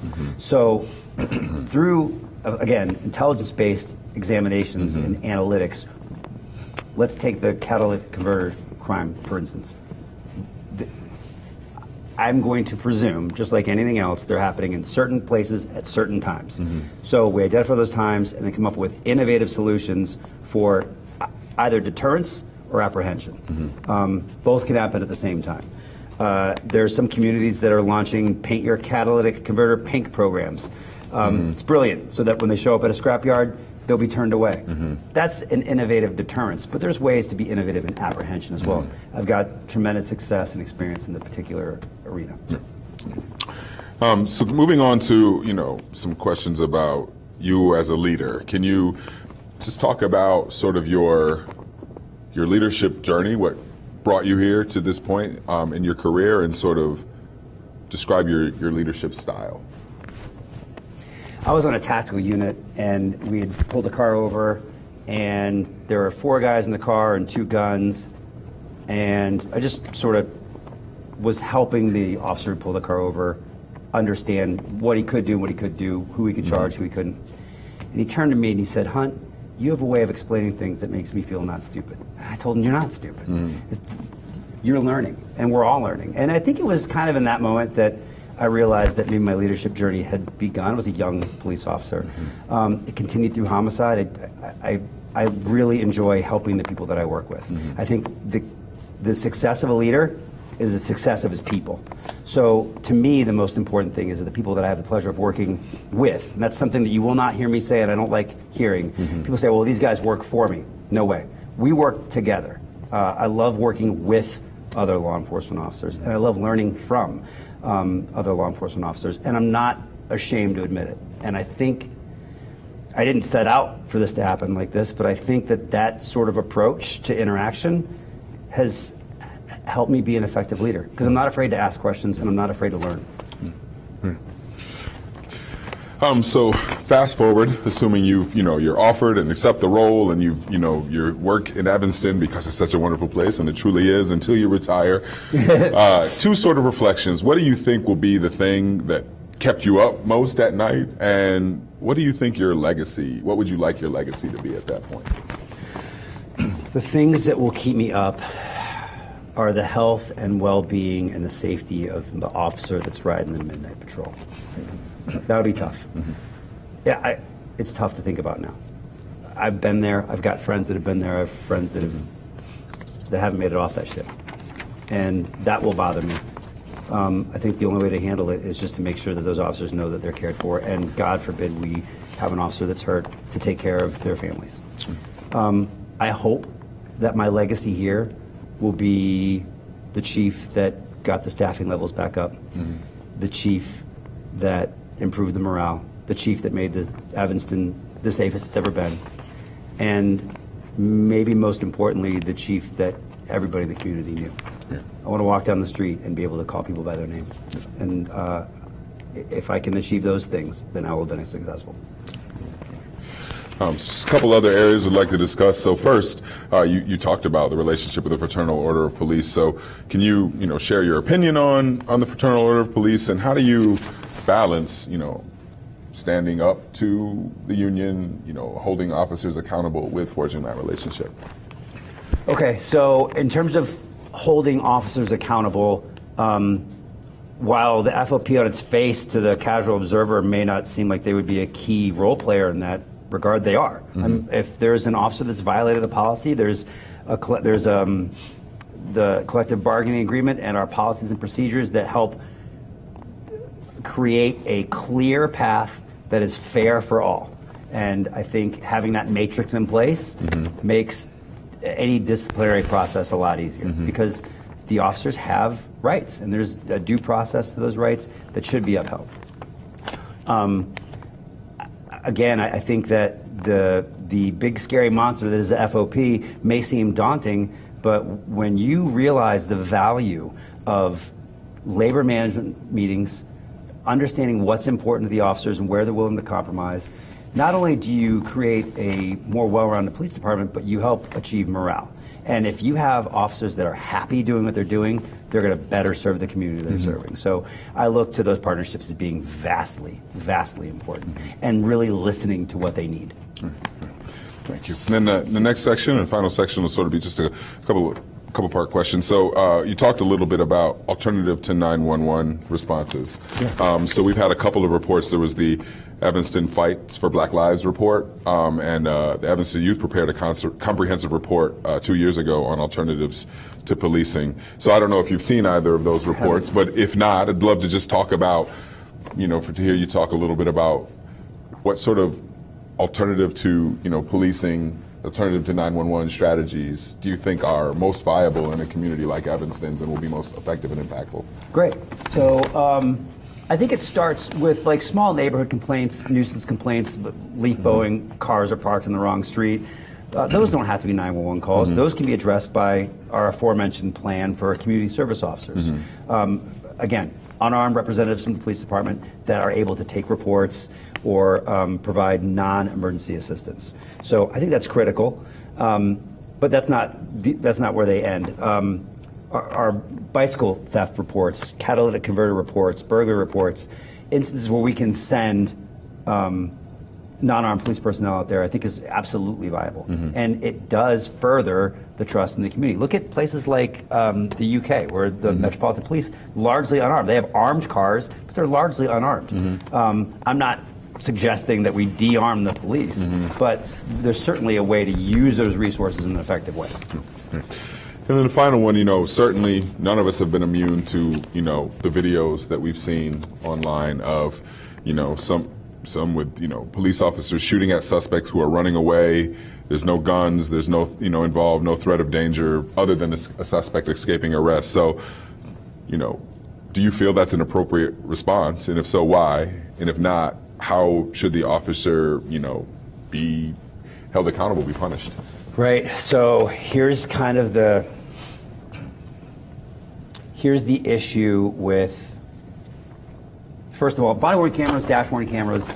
The prevalence of video recording in our society is great. It's great for law enforcement, and it's also good for the community, so they can see what happened. But sometimes, even when something is within policy and by the letter of the law and protected by the Graham v. Connor rulings from the Supreme Court and other use of force rulings, it doesn't look good. Violence never looks good. It never looks pretty. So the key there is educating the public about what is appropriate, what's protected by statute, what's protected by policy, and what is not. And sometimes in these use of force encounters, something may look horrific that is actually within policy. And so through education and capitalizing on trusted relationships, I think that's the way to. We can't just frame this stuff by itself. It has to come with context, and the only way to provide meaningful context is to have a base of trust that it's provided upon.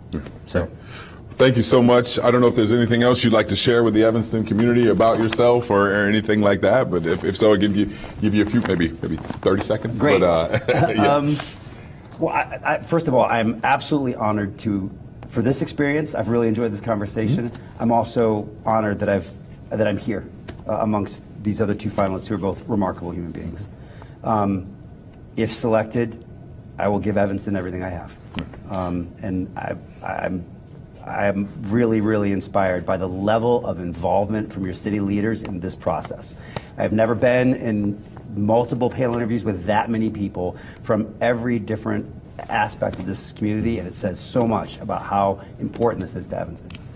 Thank you so much, Chief Joshua Hunt. Thank you so much for your time tonight. It's a pleasure talking to you. Nice talking to you. Take care. Thanks. Welcome back. Thank you to all of you who have stuck with us for tonight's conversations. I think they've been really great, and we've learned a lot about our candidates tonight. Now we have our third candidate, Deputy Chief Shanita Stewart of the East Dundee Police Department. Excited to have you here tonight. And once again, just wanted to thank all of you who are joining us, who are watching us.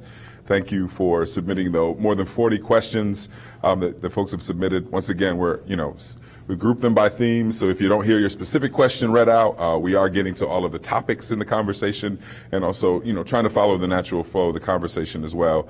But just thank you all for submitting and being a part of this process. One of our residents submitted custom questions for each one of our candidates. Okay. So we're going to start there with you. And so for you, Deputy Chief Stewart, your prior experience leading police forces occurred in Lincolnwood and East Dundee. Lincolnwood's population is about 1/6 of Evanston, and a far smaller population of Black and Hispanic residents. East Dundee's population also smaller. It has a greater proportion of Hispanic residents, but still far fewer Black and Hispanic residents than Evanston. So, what abilities and experiences in your prior law enforcement career do you feel help prepare you for the responsibility of managing a police force as large as Evanston's in a town of this size and a town that is as diverse and deals with some of the challenges that come with diversity as Evanston? Well, before I get into my experience, my education, and my training, I like to say that the concept of community policing doesn't really dictate the size. It's about the strategies and the strategies that you implement and building that partnership with the community. So I think it's a great question. There's differences, yes, in sizes in Lincolnwood and East Dundee, but the concept, the strategies of community policing doesn't change based off of that. My experience for over almost 22 years in Lincolnwood and then over a year in East Dundee. Actually, I think I gained a lot of experience in East Dundee due to the chief of police not being in the office. That gave me the experience of dealing with internal investigations, implementing policies, use of force, labor management relations is very strong for me, and budget. But also, I think that my education, one thing about me and my family is education is extremely important. Me and my twin sister are the first to have bachelor's degrees in our family to set the tone, and my niece Angel Mason has a PhD that I'm very proud of. I won't call her doctor, but she does have that. With the training, I've always went out and taken advantage of any training opportunity available, from the three-week executive management course at Northwestern to the 10-week staff and command. And I think all that put together, besides my, just personally how I view this profession and wanting to be a change agent, it makes me a perfect fit to deal with a definitely larger city such as Evanston. Yeah, great. So beyond kind of working in a larger community and a larger police department, you'd also be the face of the police department in this role. So how would you manage that piece of the role? I think that's one of the biggest parts of the role. I think you're going to be dealing with administrative, operational tasks inside, and that's management. But you need to get out. You need to get out of the office. You need to be the face of your organization. You need to take advantage of every opportunity to engage the public. I don't care if it's the first day of school and you're out there with your officers assisting the kids with going to school.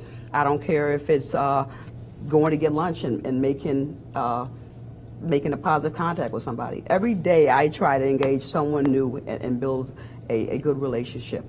While in Lincolnwood, I came up with a daily assignment to the school in which we have officers there in a positive way of meeting and greeting the staff and the citizens, and the juveniles. But I think you got to be creative, think outside the box, and get out there as a face. So you should be at every special event that's going on in that community where you're the chief of police. And I do that now, and I'll continue to do that if I'm fortunate enough to be the chief here in the city of Evanston. Right. Thank you.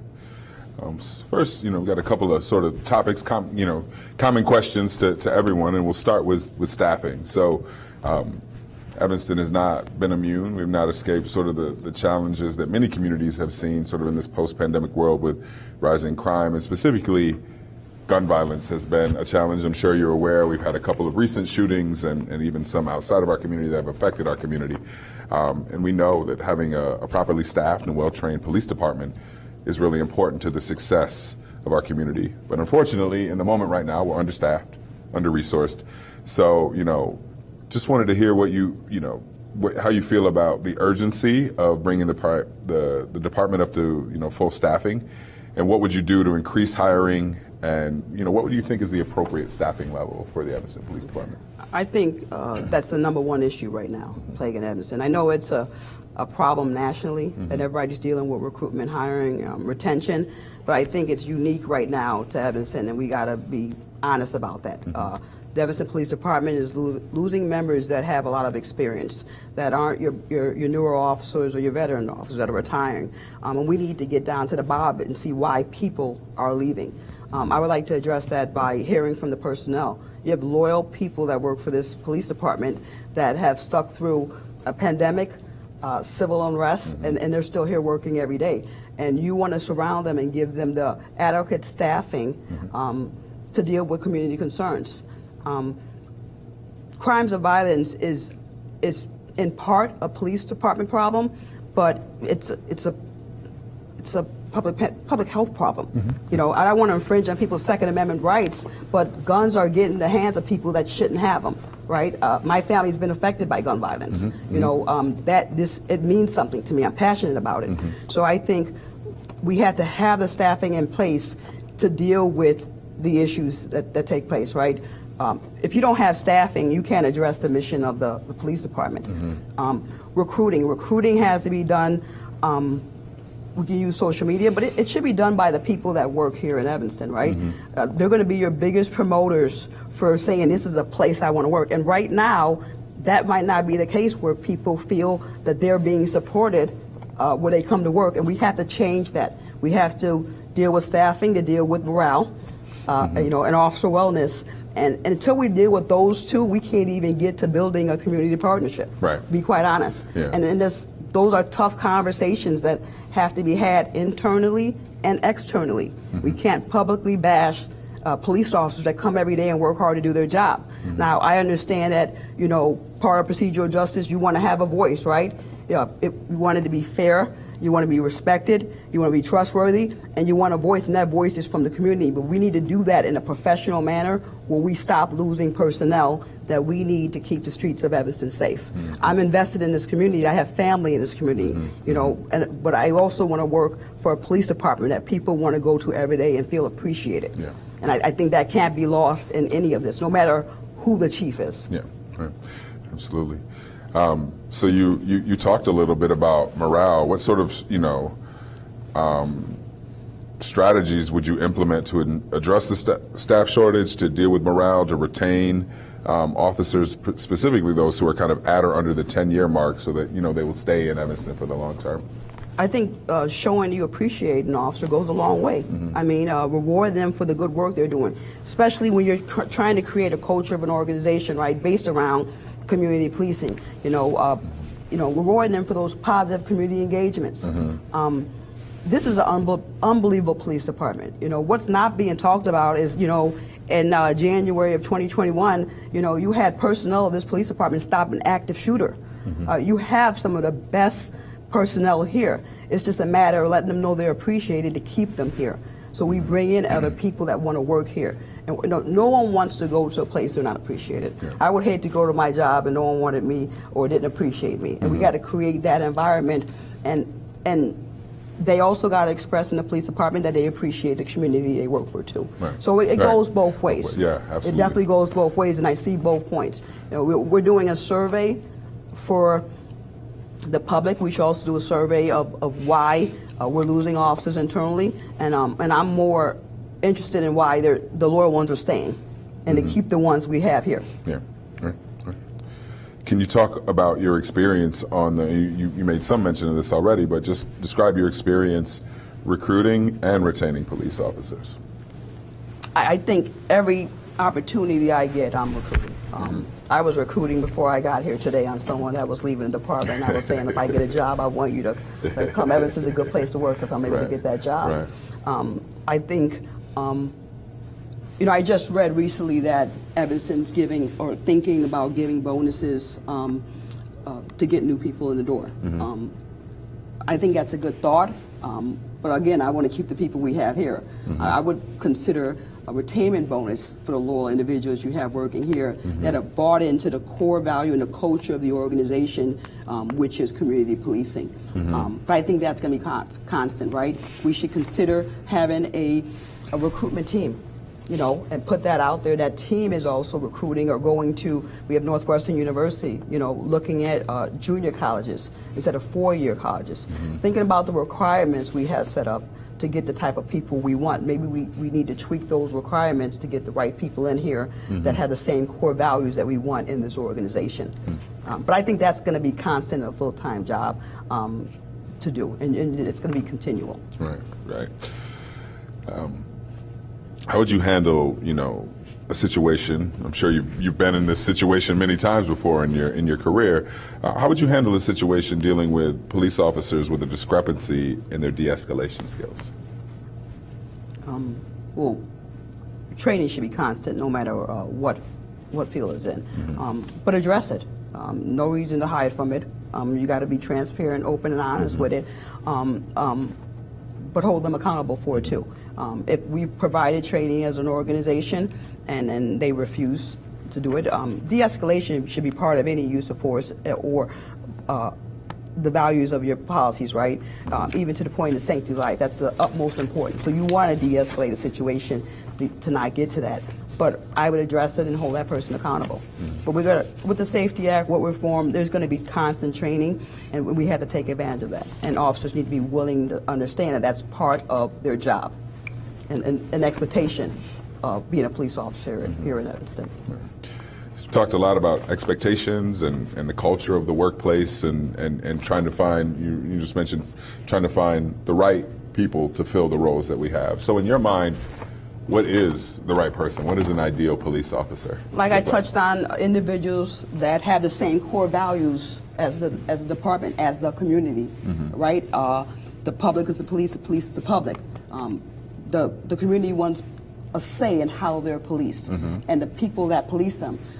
What I do want to point out is that we have to be cautious to not be so rushed to fill staffing vacancies that we fill it with people that don't have the same core values we're trying to have here in Evanston. Right. And like I mentioned, I have family here. I'm invested in this community. My family's been here since 1960. I'm a fourth generation. I know we talked about this off. You weren't born in Evanston, you're not an Evanstonian, but it means something to me. Yeah. So we want the right people policing, and I want my family members to be policed by the right people. Yeah. And we have those right people here. We got to get more people with those same core values here. Yeah. It's a tremendous community and one that certainly deserves, you know, folks who are committed to those values, because it's a great place, right? It's I wasn't born here. It's where I wanted my son to be born. So we're, you know. Okay.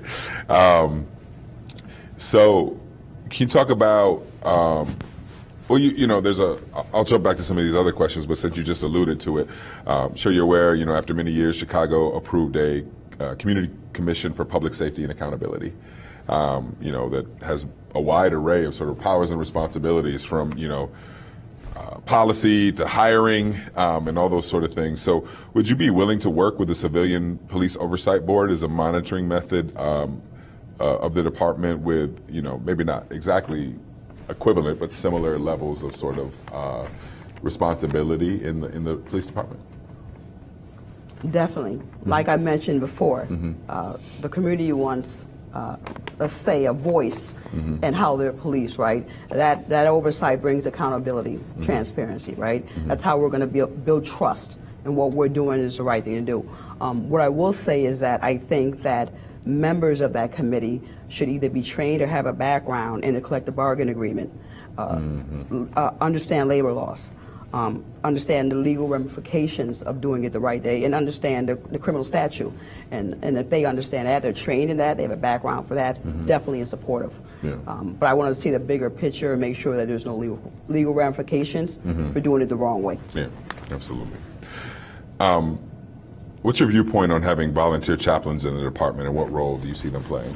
Not only chaplains, Rabbi, I come from Lincoln, where Rabbi Wolf, so not discriminating against him. I think it's very important, right? We're talking about officer wellness.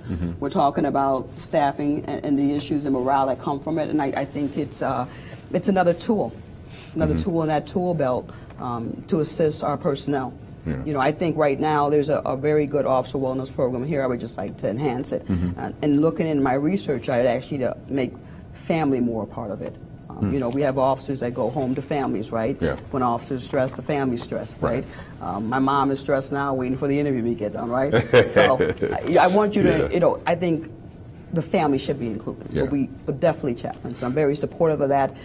Throughout my career in Lincolnwood, they've been extremely supportive. Rabbi Wolf, especially, and East Dundee. We're working with Tim Perry, and he's been great, not only internally but externally, and dealing with the community during a tragic event. Yeah, absolutely. The budget of the Evanston Police Department has almost quadrupled in the last 20 years. But we also talked about, you know, there's a shortage of staff, there's a shortage of resources. So how do you balance building that staff, building those resources, while also, you know, saving the taxpayers some money? I'm smiling because my finance director in East Dundee would say, be fiscally sound. Stop spending money, right? You're going to get that with staffing shortages, right? Because you're going to have overtime. Right. So with East Dundee being smaller, we've actually learned to do more with less, you know, and kind of stretch those resources out. But I know you definitely have to watch your budget and how you're spending, and be able to justify those expenditures. I think it's a matter of being prepared prior when you submit that budget and then following it. My experience is I've implemented a budget in East Dundee. Now it's a $3 million budget. It's not between a $40 and $50 million budget, but the concept's the same, and making sure that we're fiscally sound. Right. Do you have any experience with school resource officer programs, and how do you think they're helpful? How do you think they're helpful? Can you just kind of describe that in your experience sort of working with teenagers? In Lincolnwood, like I said, I had a daily assignment of someone at the school, but we had a DARE program before. I know Evanston has a school resource program. I think you got to make sure you're putting the right people in the school. I don't think it should be where you're hiding personnel, getting them off the streets and put them in the school. I think it's very important. I know in my research, Evanston had an incident with a fire found in the school. So definitely, I believe a school resource officer is needed. But I think it should be more of a positive engagement before you have an issue of firearms located in the school. It should be that day-to-day contact. And I would take it a little further to say we can be using that as a recruitment tool too. You know, having them maybe for the professional wellness day at the school, be involved about the options of being a police officer in the future. As a young police officer in Lincolnwood, I would come back to Ms. Caldwell's health class and during career day to talk about what it is to be a police officer and why Evanstonians would be great police officers in building that partnership. So I definitely believe and support an officer being in the school, but particularly the right officer. So, I think it's fair to say that people, and we'll talk a little bit more about this, in some future questions here tonight, but people have a wide array of experiences in terms of interacting with and engaging with police officers, with the police force, right? There's some in our community who have had generally positive interactions, and there are some who have had less than positive interactions. But I think but there's certainly been a call in the community, and I think, in the vast majority of ways, a justified call to start thinking about how we can police differently. And so how do you balance, making changes that, might be necessary to meet the needs of the community today while preserving what maybe works and isn't broken? I currently teach community relations at the police academy due to the importance of it. I think as a law enforcement profession, we have to own the history of how we've been used and what we've done, from violations of civil rights to the deaths that have occurred. I'm not going to sit up here and deny that at all, and that's why I teach. But I also think that the profession is changing, and as a profession, as a police agency, we have to be on board to that change. We can't keep fighting it. Right. What we're doing is not working. I mean, that's obvious. Right now, I'm on the committee of rethinking responses to common calls for service. There's a lot of mental health calls. There's a lot of calls that are nuisances that maybe that, we're not equipped as law enforcement to handle those calls. But working to see and to maybe those nonprofits, social services, or mental health specialists to respond to those calls. So I think we have to think outside the box and not think that the standard way of operating is the correct way of operating, and doing that jointly with the community in that partnership. You know, the community may have suggestions of a better way to do it that we're not doing, and we should be able to sit down and listen to those suggestions and think differently than we've been thinking. So you've talked a great deal about community and bringing the community, you know, into the work and engaging with community. So can you, you know, talk specifically about what you think the role of the chief of police is in the community? Besides the face of the organization, as we discussed earlier, is ensuring the mission of the police department is followed, right? But being out there, being present. I'm not going to ask an officer to do something I'm not going to do myself. If I'm telling you I want you to engage the community and have a positive partnership, I'm going to be doing the same. I'm not going to be sitting in my office waiting for the next email to come in telling me what I'm not doing. I'm going to get out there. If you email me and say this is a complaint, this has happened in my neighborhood, I want to visually see what's happening in your neighborhood. I want to get out there too. But I also want to hold my staff accountable if they're not doing that, right? That's part of their job, right? That's the expectation, the tone you're setting for that organization. But I think it's up to the chief to ensure that happens. And what would be your approach to sort of staffing and prioritizing communications as a department or as a function, or a division or a function of the organization to help with that effort? I'm sorry, can you repeat that? Just using, how would you leverage, you know, communications like as a team or as a function of the police department to help constant over communicate. If you have a communication problem, that's bigger than the staffing problem. I dealt with a communication problem when I first got to East Dundee due to a chief and deputy chief not being in the building, and it could be detrimental. I mean, that should be constant, right? You should be having those meetings with personnel, just like you should be having those meetings with the community. On my way here, I was thinking about a problem-solving team. Right, we're talking about partnerships, but we're not talking about strategies. Communicating with an individual, an officer that has a beat or a specific ward, right?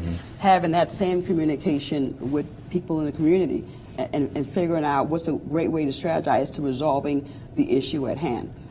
But for me, the communication is just as important as the transparency and doing it the right way. So from email to text, I'm not a good texter, so more of a caller in person. But the more the merrier, right? People want to know what's going on, not only internally but externally. You know, and as a leader of the organization, it's up to you to make sure and ensure that communication is occurring. I use the voice to text these days. It's easier. My thumbs get in the way. So if you don't like the texting, you can just hit the button. I'm working on it. My niece says I need to work on it, so I'm working on it. Absolutely. So you've talked about community policing, and you know, I'm sure you're aware that Evanston has had for many years a community policing, you know, area function. Community policing unit. Community policing unit, and it in recent sort of past, it's sort of fallen to the background a little bit. I think in part because of staffing and things like that. But you certainly stated that as something that you really care deeply about. So how would you implement/rebuild it here in Evanston? Well, let me kind of go back to what I said on the panel interview I had a couple weeks ago. I believe in community policing. I believe that there doesn't need to be a community policing unit. I believe every officer on your staff should be involved in community policing, making positive relationship. I don't think we should have one unit that does that and everybody else is kind of doing their own thing, right? It's a culture. Right. Community policing should be throughout your organization. Everybody should be in that. What I would like is, like I said earlier, would be a problem-solving team, sitting down with the community and coming up with strategies to address what the issues are. And the issues, I'm not talking about citywide. It could be particular to that ward or to that beat. And one issue in one ward could be different than the issue in another ward. But I believe every officer should engage in community policing. I was engaging in community policing on my way here. You know, that's part of being a police officer. How would you work with business owners, the business community, to educate them and engage them in community safety efforts? I think they're just as important as community organizations, right? Faith-based organizations, everybody. It's the community is everyone involved in the community. In Lincoln, where I took part in that, you know, during civil unrest, we were able to protect a couple businesses in Lincolnwood, and it was because we had a relationship with them prior. And for me, people worked there, right? I didn't want people out of jobs and not be able to feed their families. But I think that's constant too, right? I stopped at a couple businesses on my way in here today. I still network and build those relationships. They were successful for me when I worked in the North Regional Major Crimes Task Force for several years. You know, I think you had to be very cautious to not try to create a partnership after something bad happens. Right. You got to invest before things occur, before crimes occur, and, you know, and build that partnership that the community is going to back you when you're doing right. And I expect the community to not back us when we're doing wrong. But that's an open type of relationship that we need to have with the community. Right, right. So, you know, again, kind of coming back into some things you touched on about, or that we talked about folks having, you know, different experiences with the police department, and, you know, unfortunately, but honestly, a lot of that is based on race, and so, you know, sort of there's you know, there's data case that Black and brown Evanstonians are over policed. You know, there are folks there's also many stories of, you know, personal stories of interactions where you find, like, the folks who found implicit bias to be a part of their engagement. And, you know, there's a general mistrust, particularly among our Black community and our Latinx, Hispanic community as well. There's a sense of mistrust there that needs to be rebuilt. And so I'd love to just sort of hear how you would strengthen those relationships, specifically what sort of tools and trends would you use, and what would you do beyond just training, you know, to get there? So before George Floyd, and back in 2018, I linked up with the Anti-Defamation League to come in and do implicit bias training in Lincolnwood. And I also invited a couple other municipalities to be a part of that training. What was important to me was to not have law enforcement do implicit bias training for law enforcement, right? Is that really going to work? But the Anti-Defamation League, who specialized in this, came in and did that training. People have biases. We have to be cautious of it, and we have to admit to it and not use that when we're dealing with certain segments of certain communities. And I understand that. I think that's a great question. My family's dealt with that. I've dealt with that. And that's not right. But as a leader, I got to hold people responsible when they are doing that, right? My grandfather once said, and I said it earlier, is, you know, if you're not on the table, you're on the menu. Right? So I got to be in a leadership position to make that change, to not let individuals do that and hold them accountable when they do that, especially with implicit bias. Can I just add to that too, Yeah, Charles? absolutely. Everybody wants the same thing, right? Everybody wants their family to grow up, be taken care of. You want better for your family than you had, right? So no one wants anybody to be treated a certain way. I don't care if I'm in law enforcement or just somebody in the streets. You know, I want my nieces and nephews to be treated a certain way, and not stopped due to who they are or what they look like. I mean, and that's just being honest. So yeah, absolutely. Thank you for that. So, moving from the sort of community relations aspect of the job to sort of crime reduction concerns. So, just to be frank, as we talked about before, and I'm sure you know, having family here, gun violence has become a fact of life for all of us. It's, you know, hitting all corners of our society now, and you know, we've also had some very recent acute instances of gun violence in our community. But we know, and I'm sure you know, and engaging with the number of community members you have over the years, that, you know, the issues that create gun violence go back well before the trigger is pulled. It's a public health. It's a public health issue. I heard you mention that. I really appreciated that. There's mental health issues, there's trauma, there's poverty, there's all these other things tied. So acknowledging that you're not a psychologist, acknowledging you're not a social worker, you know, would love to hear your reflections about how we as a community and how Evanston Police Department, you know, under your leadership would address the root causes of violence. the police have a big chunk of that, right? Because we respond to those calls. Yeah. But we also have to admit there's issue with education, right? Mental health. We need to build those partnerships and be a liaison to put people with the professionals that can help deal with that. But it's a bigger issue than law enforcement.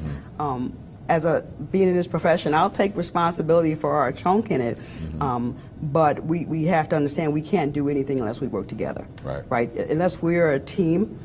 Like I said, I know I've said it 100 times, partnerships tonight, but it's the truth. To me, it's as simple as that. But it's a partnership with not only the community, but mental health specialists, education of our youth.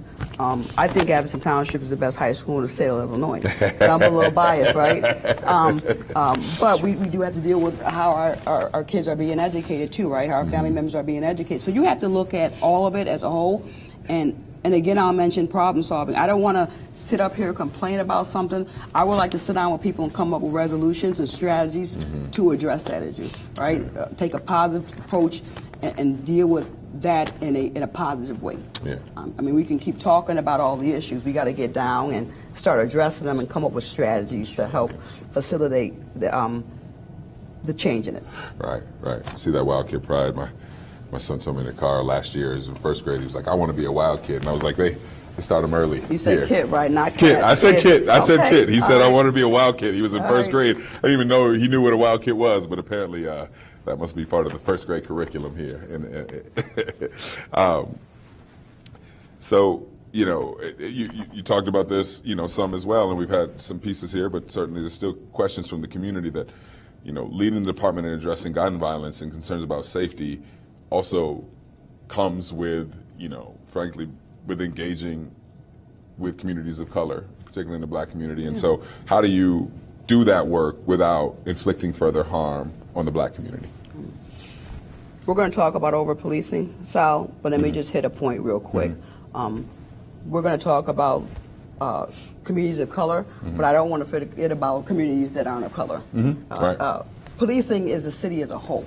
Can't just police certain wards based off of demographics. We gotta police the whole city.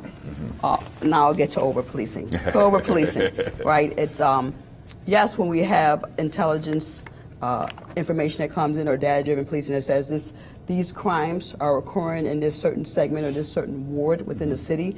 Yes, officers should be proactive and be visible in those areas.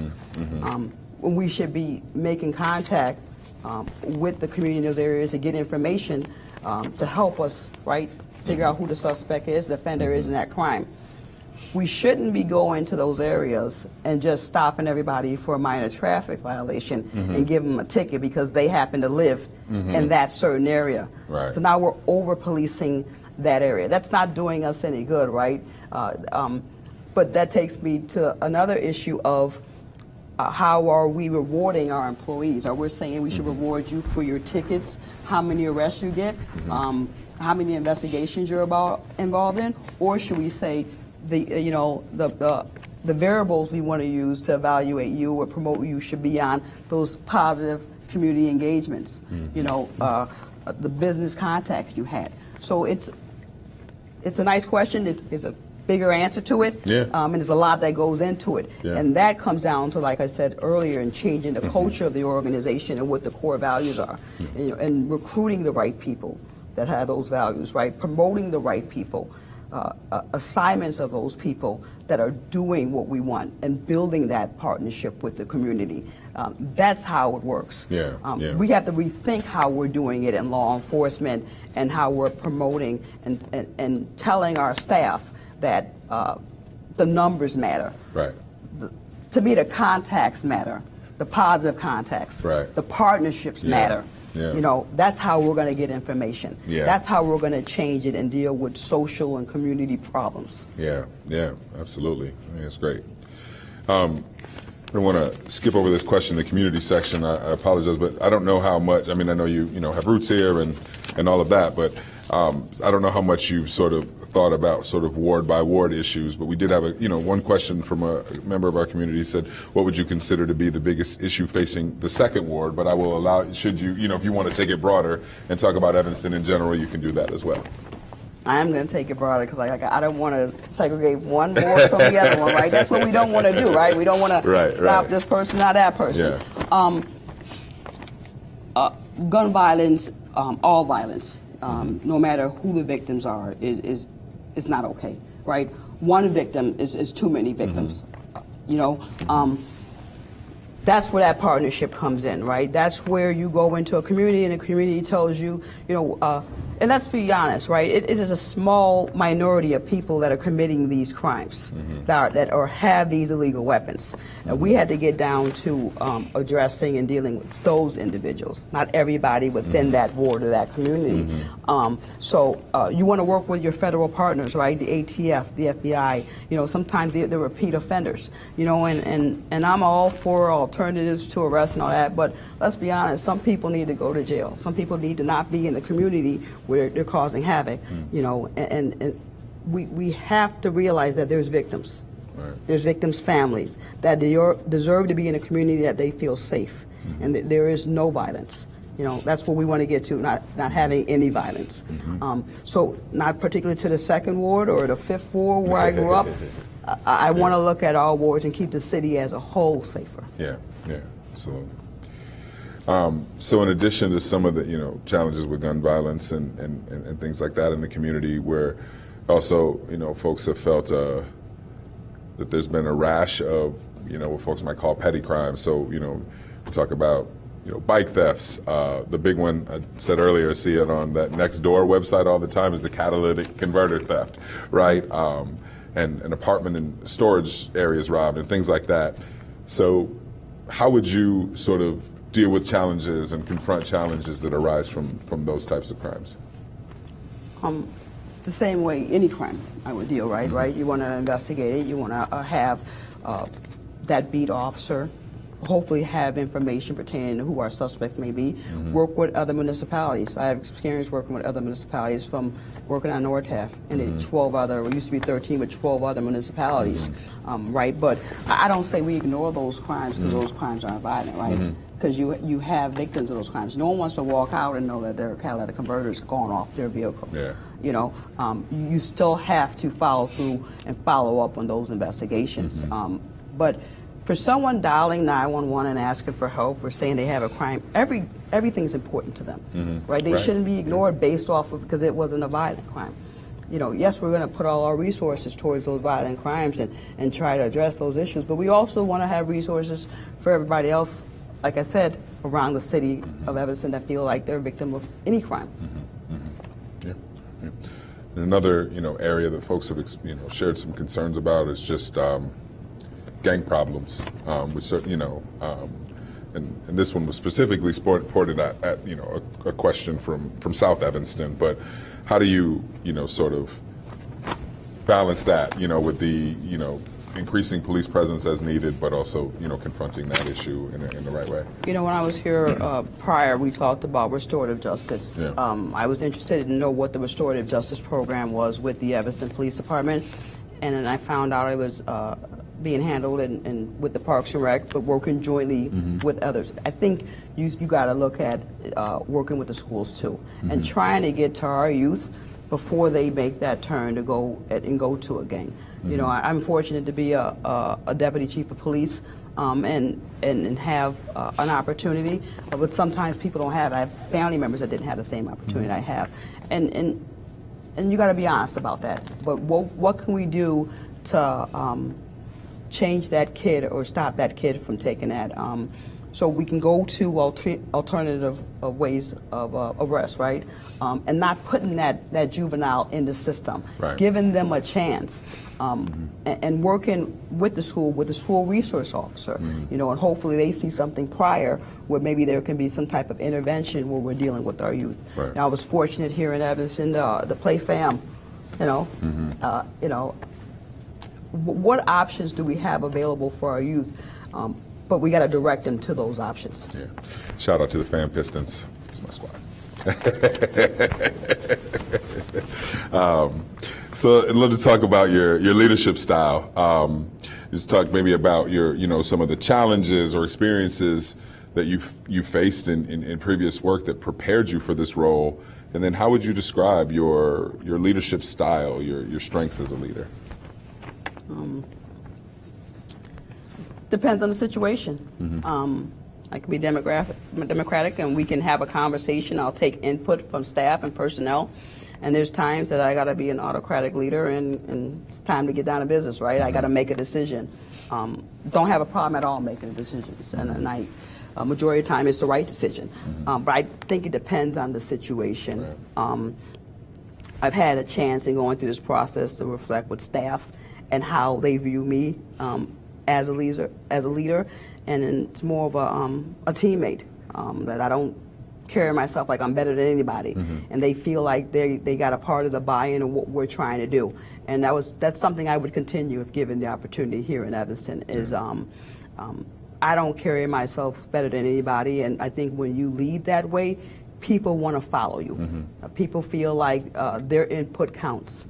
Yeah. You know, so if I expect that from the community to have input in the organization, I expect to do the same for the people that work for me and with me, because I look at it as a team. Yeah.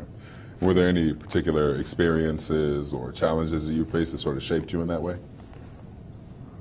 Yeah, when I've been fortunate. I've had great mentors over the years in Lincolnwood and now in East Dundee, but. When like I mentioned earlier, when I got to East Dundee, there wasn't a chief or a deputy chief, so I had to step up really quick and be a leader. Right, I had some great sergeants that had been running the day-to-day operations, and it was just more fine-tuning and communicating with them and leading them. Yeah.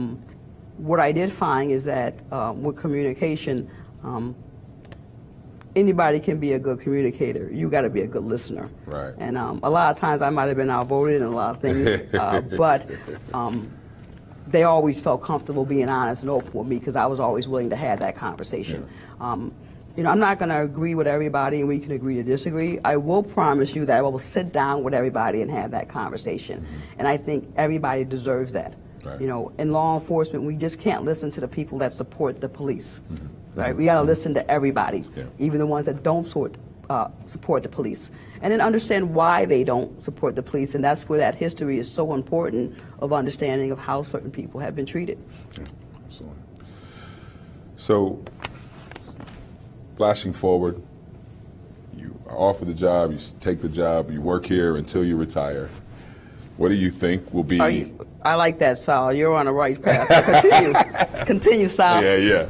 The hypothetical situation. I have no power in this decision. Okay, I'm just the guy. I'm just the guy sitting in the chair right now. But sort of, if you're in that hypothetical moment and you're reflecting back, what do you think will be the things that kept you up at night, and what would you like your legacy to be? I think the same things that keep me up at night right now. Sanctity of life, losing someone I love, or losing a police officer. That's always going to keep me up at night. Yeah. I'm human, right? I care. I'm an emotional leader. I care. What was the second part of that one, Saul? You hit me at a touch moment there, baby. No, absolutely. Happy to. Yeah. What do you think what would you like your legacy to have been as a chief of police here? That I helped bridge this gap, this partnership.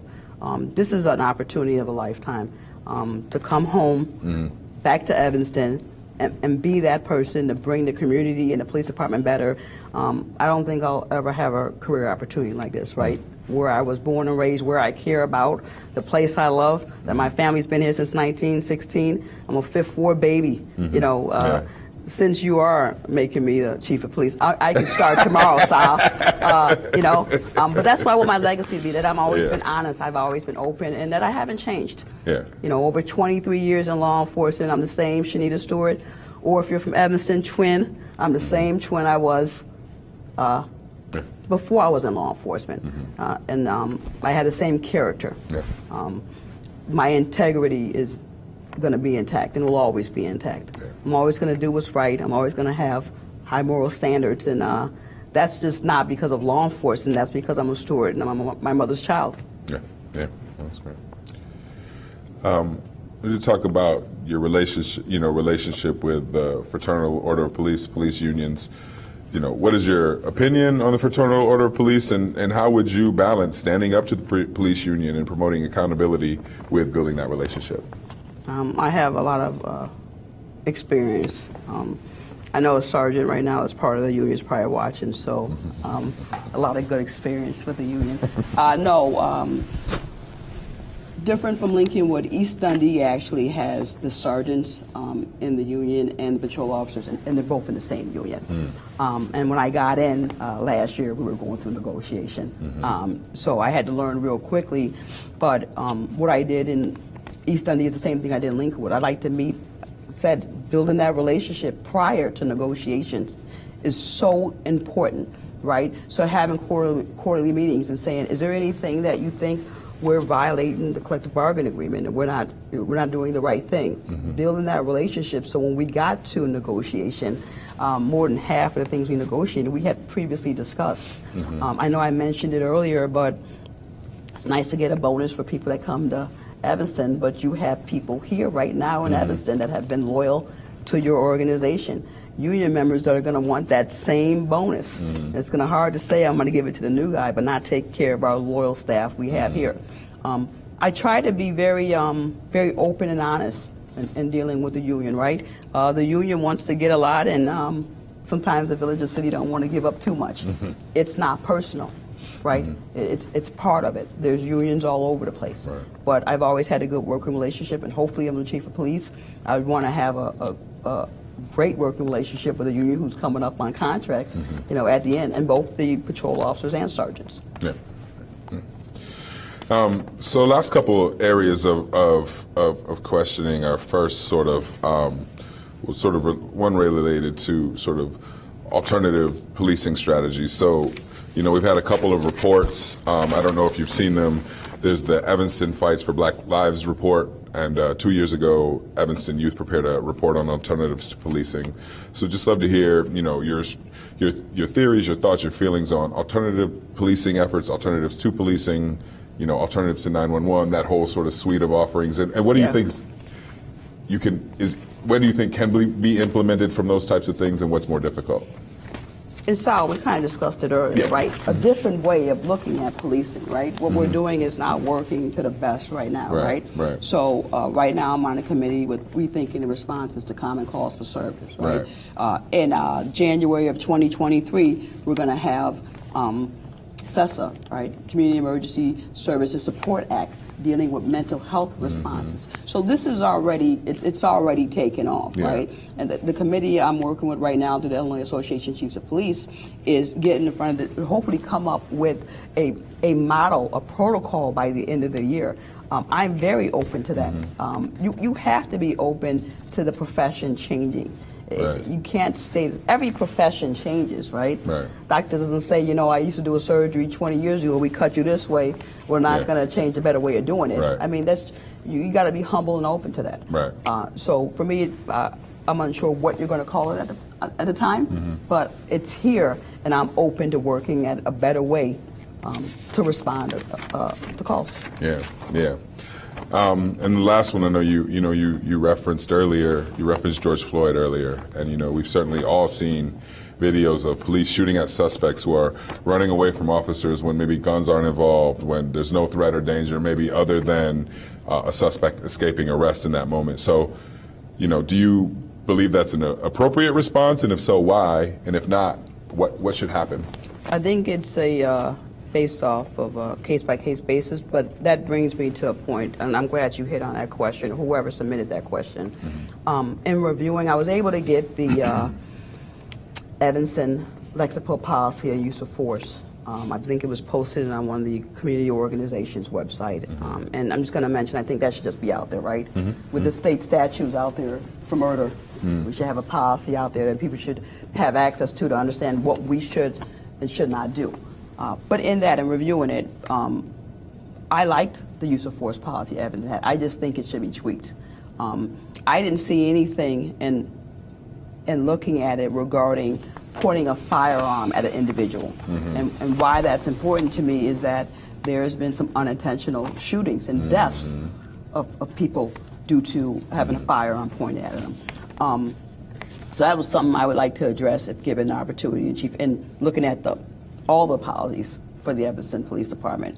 But yes, that's an issue. You bring up George Floyd, that's murder. I mean, let's just be honest and call it what it is, right? We can't avoid that, and we can't have that happening, right? Yes, there should be a duty to intervene. Yes, we should de-escalate situations. Yes, sanctity of life should be at the utmost of everything we do in law enforcement. The importance to mention in those is that those have to be in our policies. Those have to be what we hold people accountable when they don't do it. So besides officers that are being charged criminally, we have to have a protocol and a policy to say this is how we do it. You can't do it that way. You know, I mentioned before, we have the 10 shared principles, you know, through the NAACP and the Illinois Association of Police, where we put it in your lobby and say, you know, this is what we're going to treat everybody fair and respectful, right? We're not going to discriminate, you know. But where is that in your policy to hold the officer accountable when they're not doing it? Right. You know, it's just fluff if it's in your lobby and you got a Right. picture saying I just signed off on these 10 shared principles. Right. You need to have it as the core fabric of your organization for it to work. Yeah. You know, like I said earlier, rewarding personnel for doing the right thing is rewarding them for that partnership.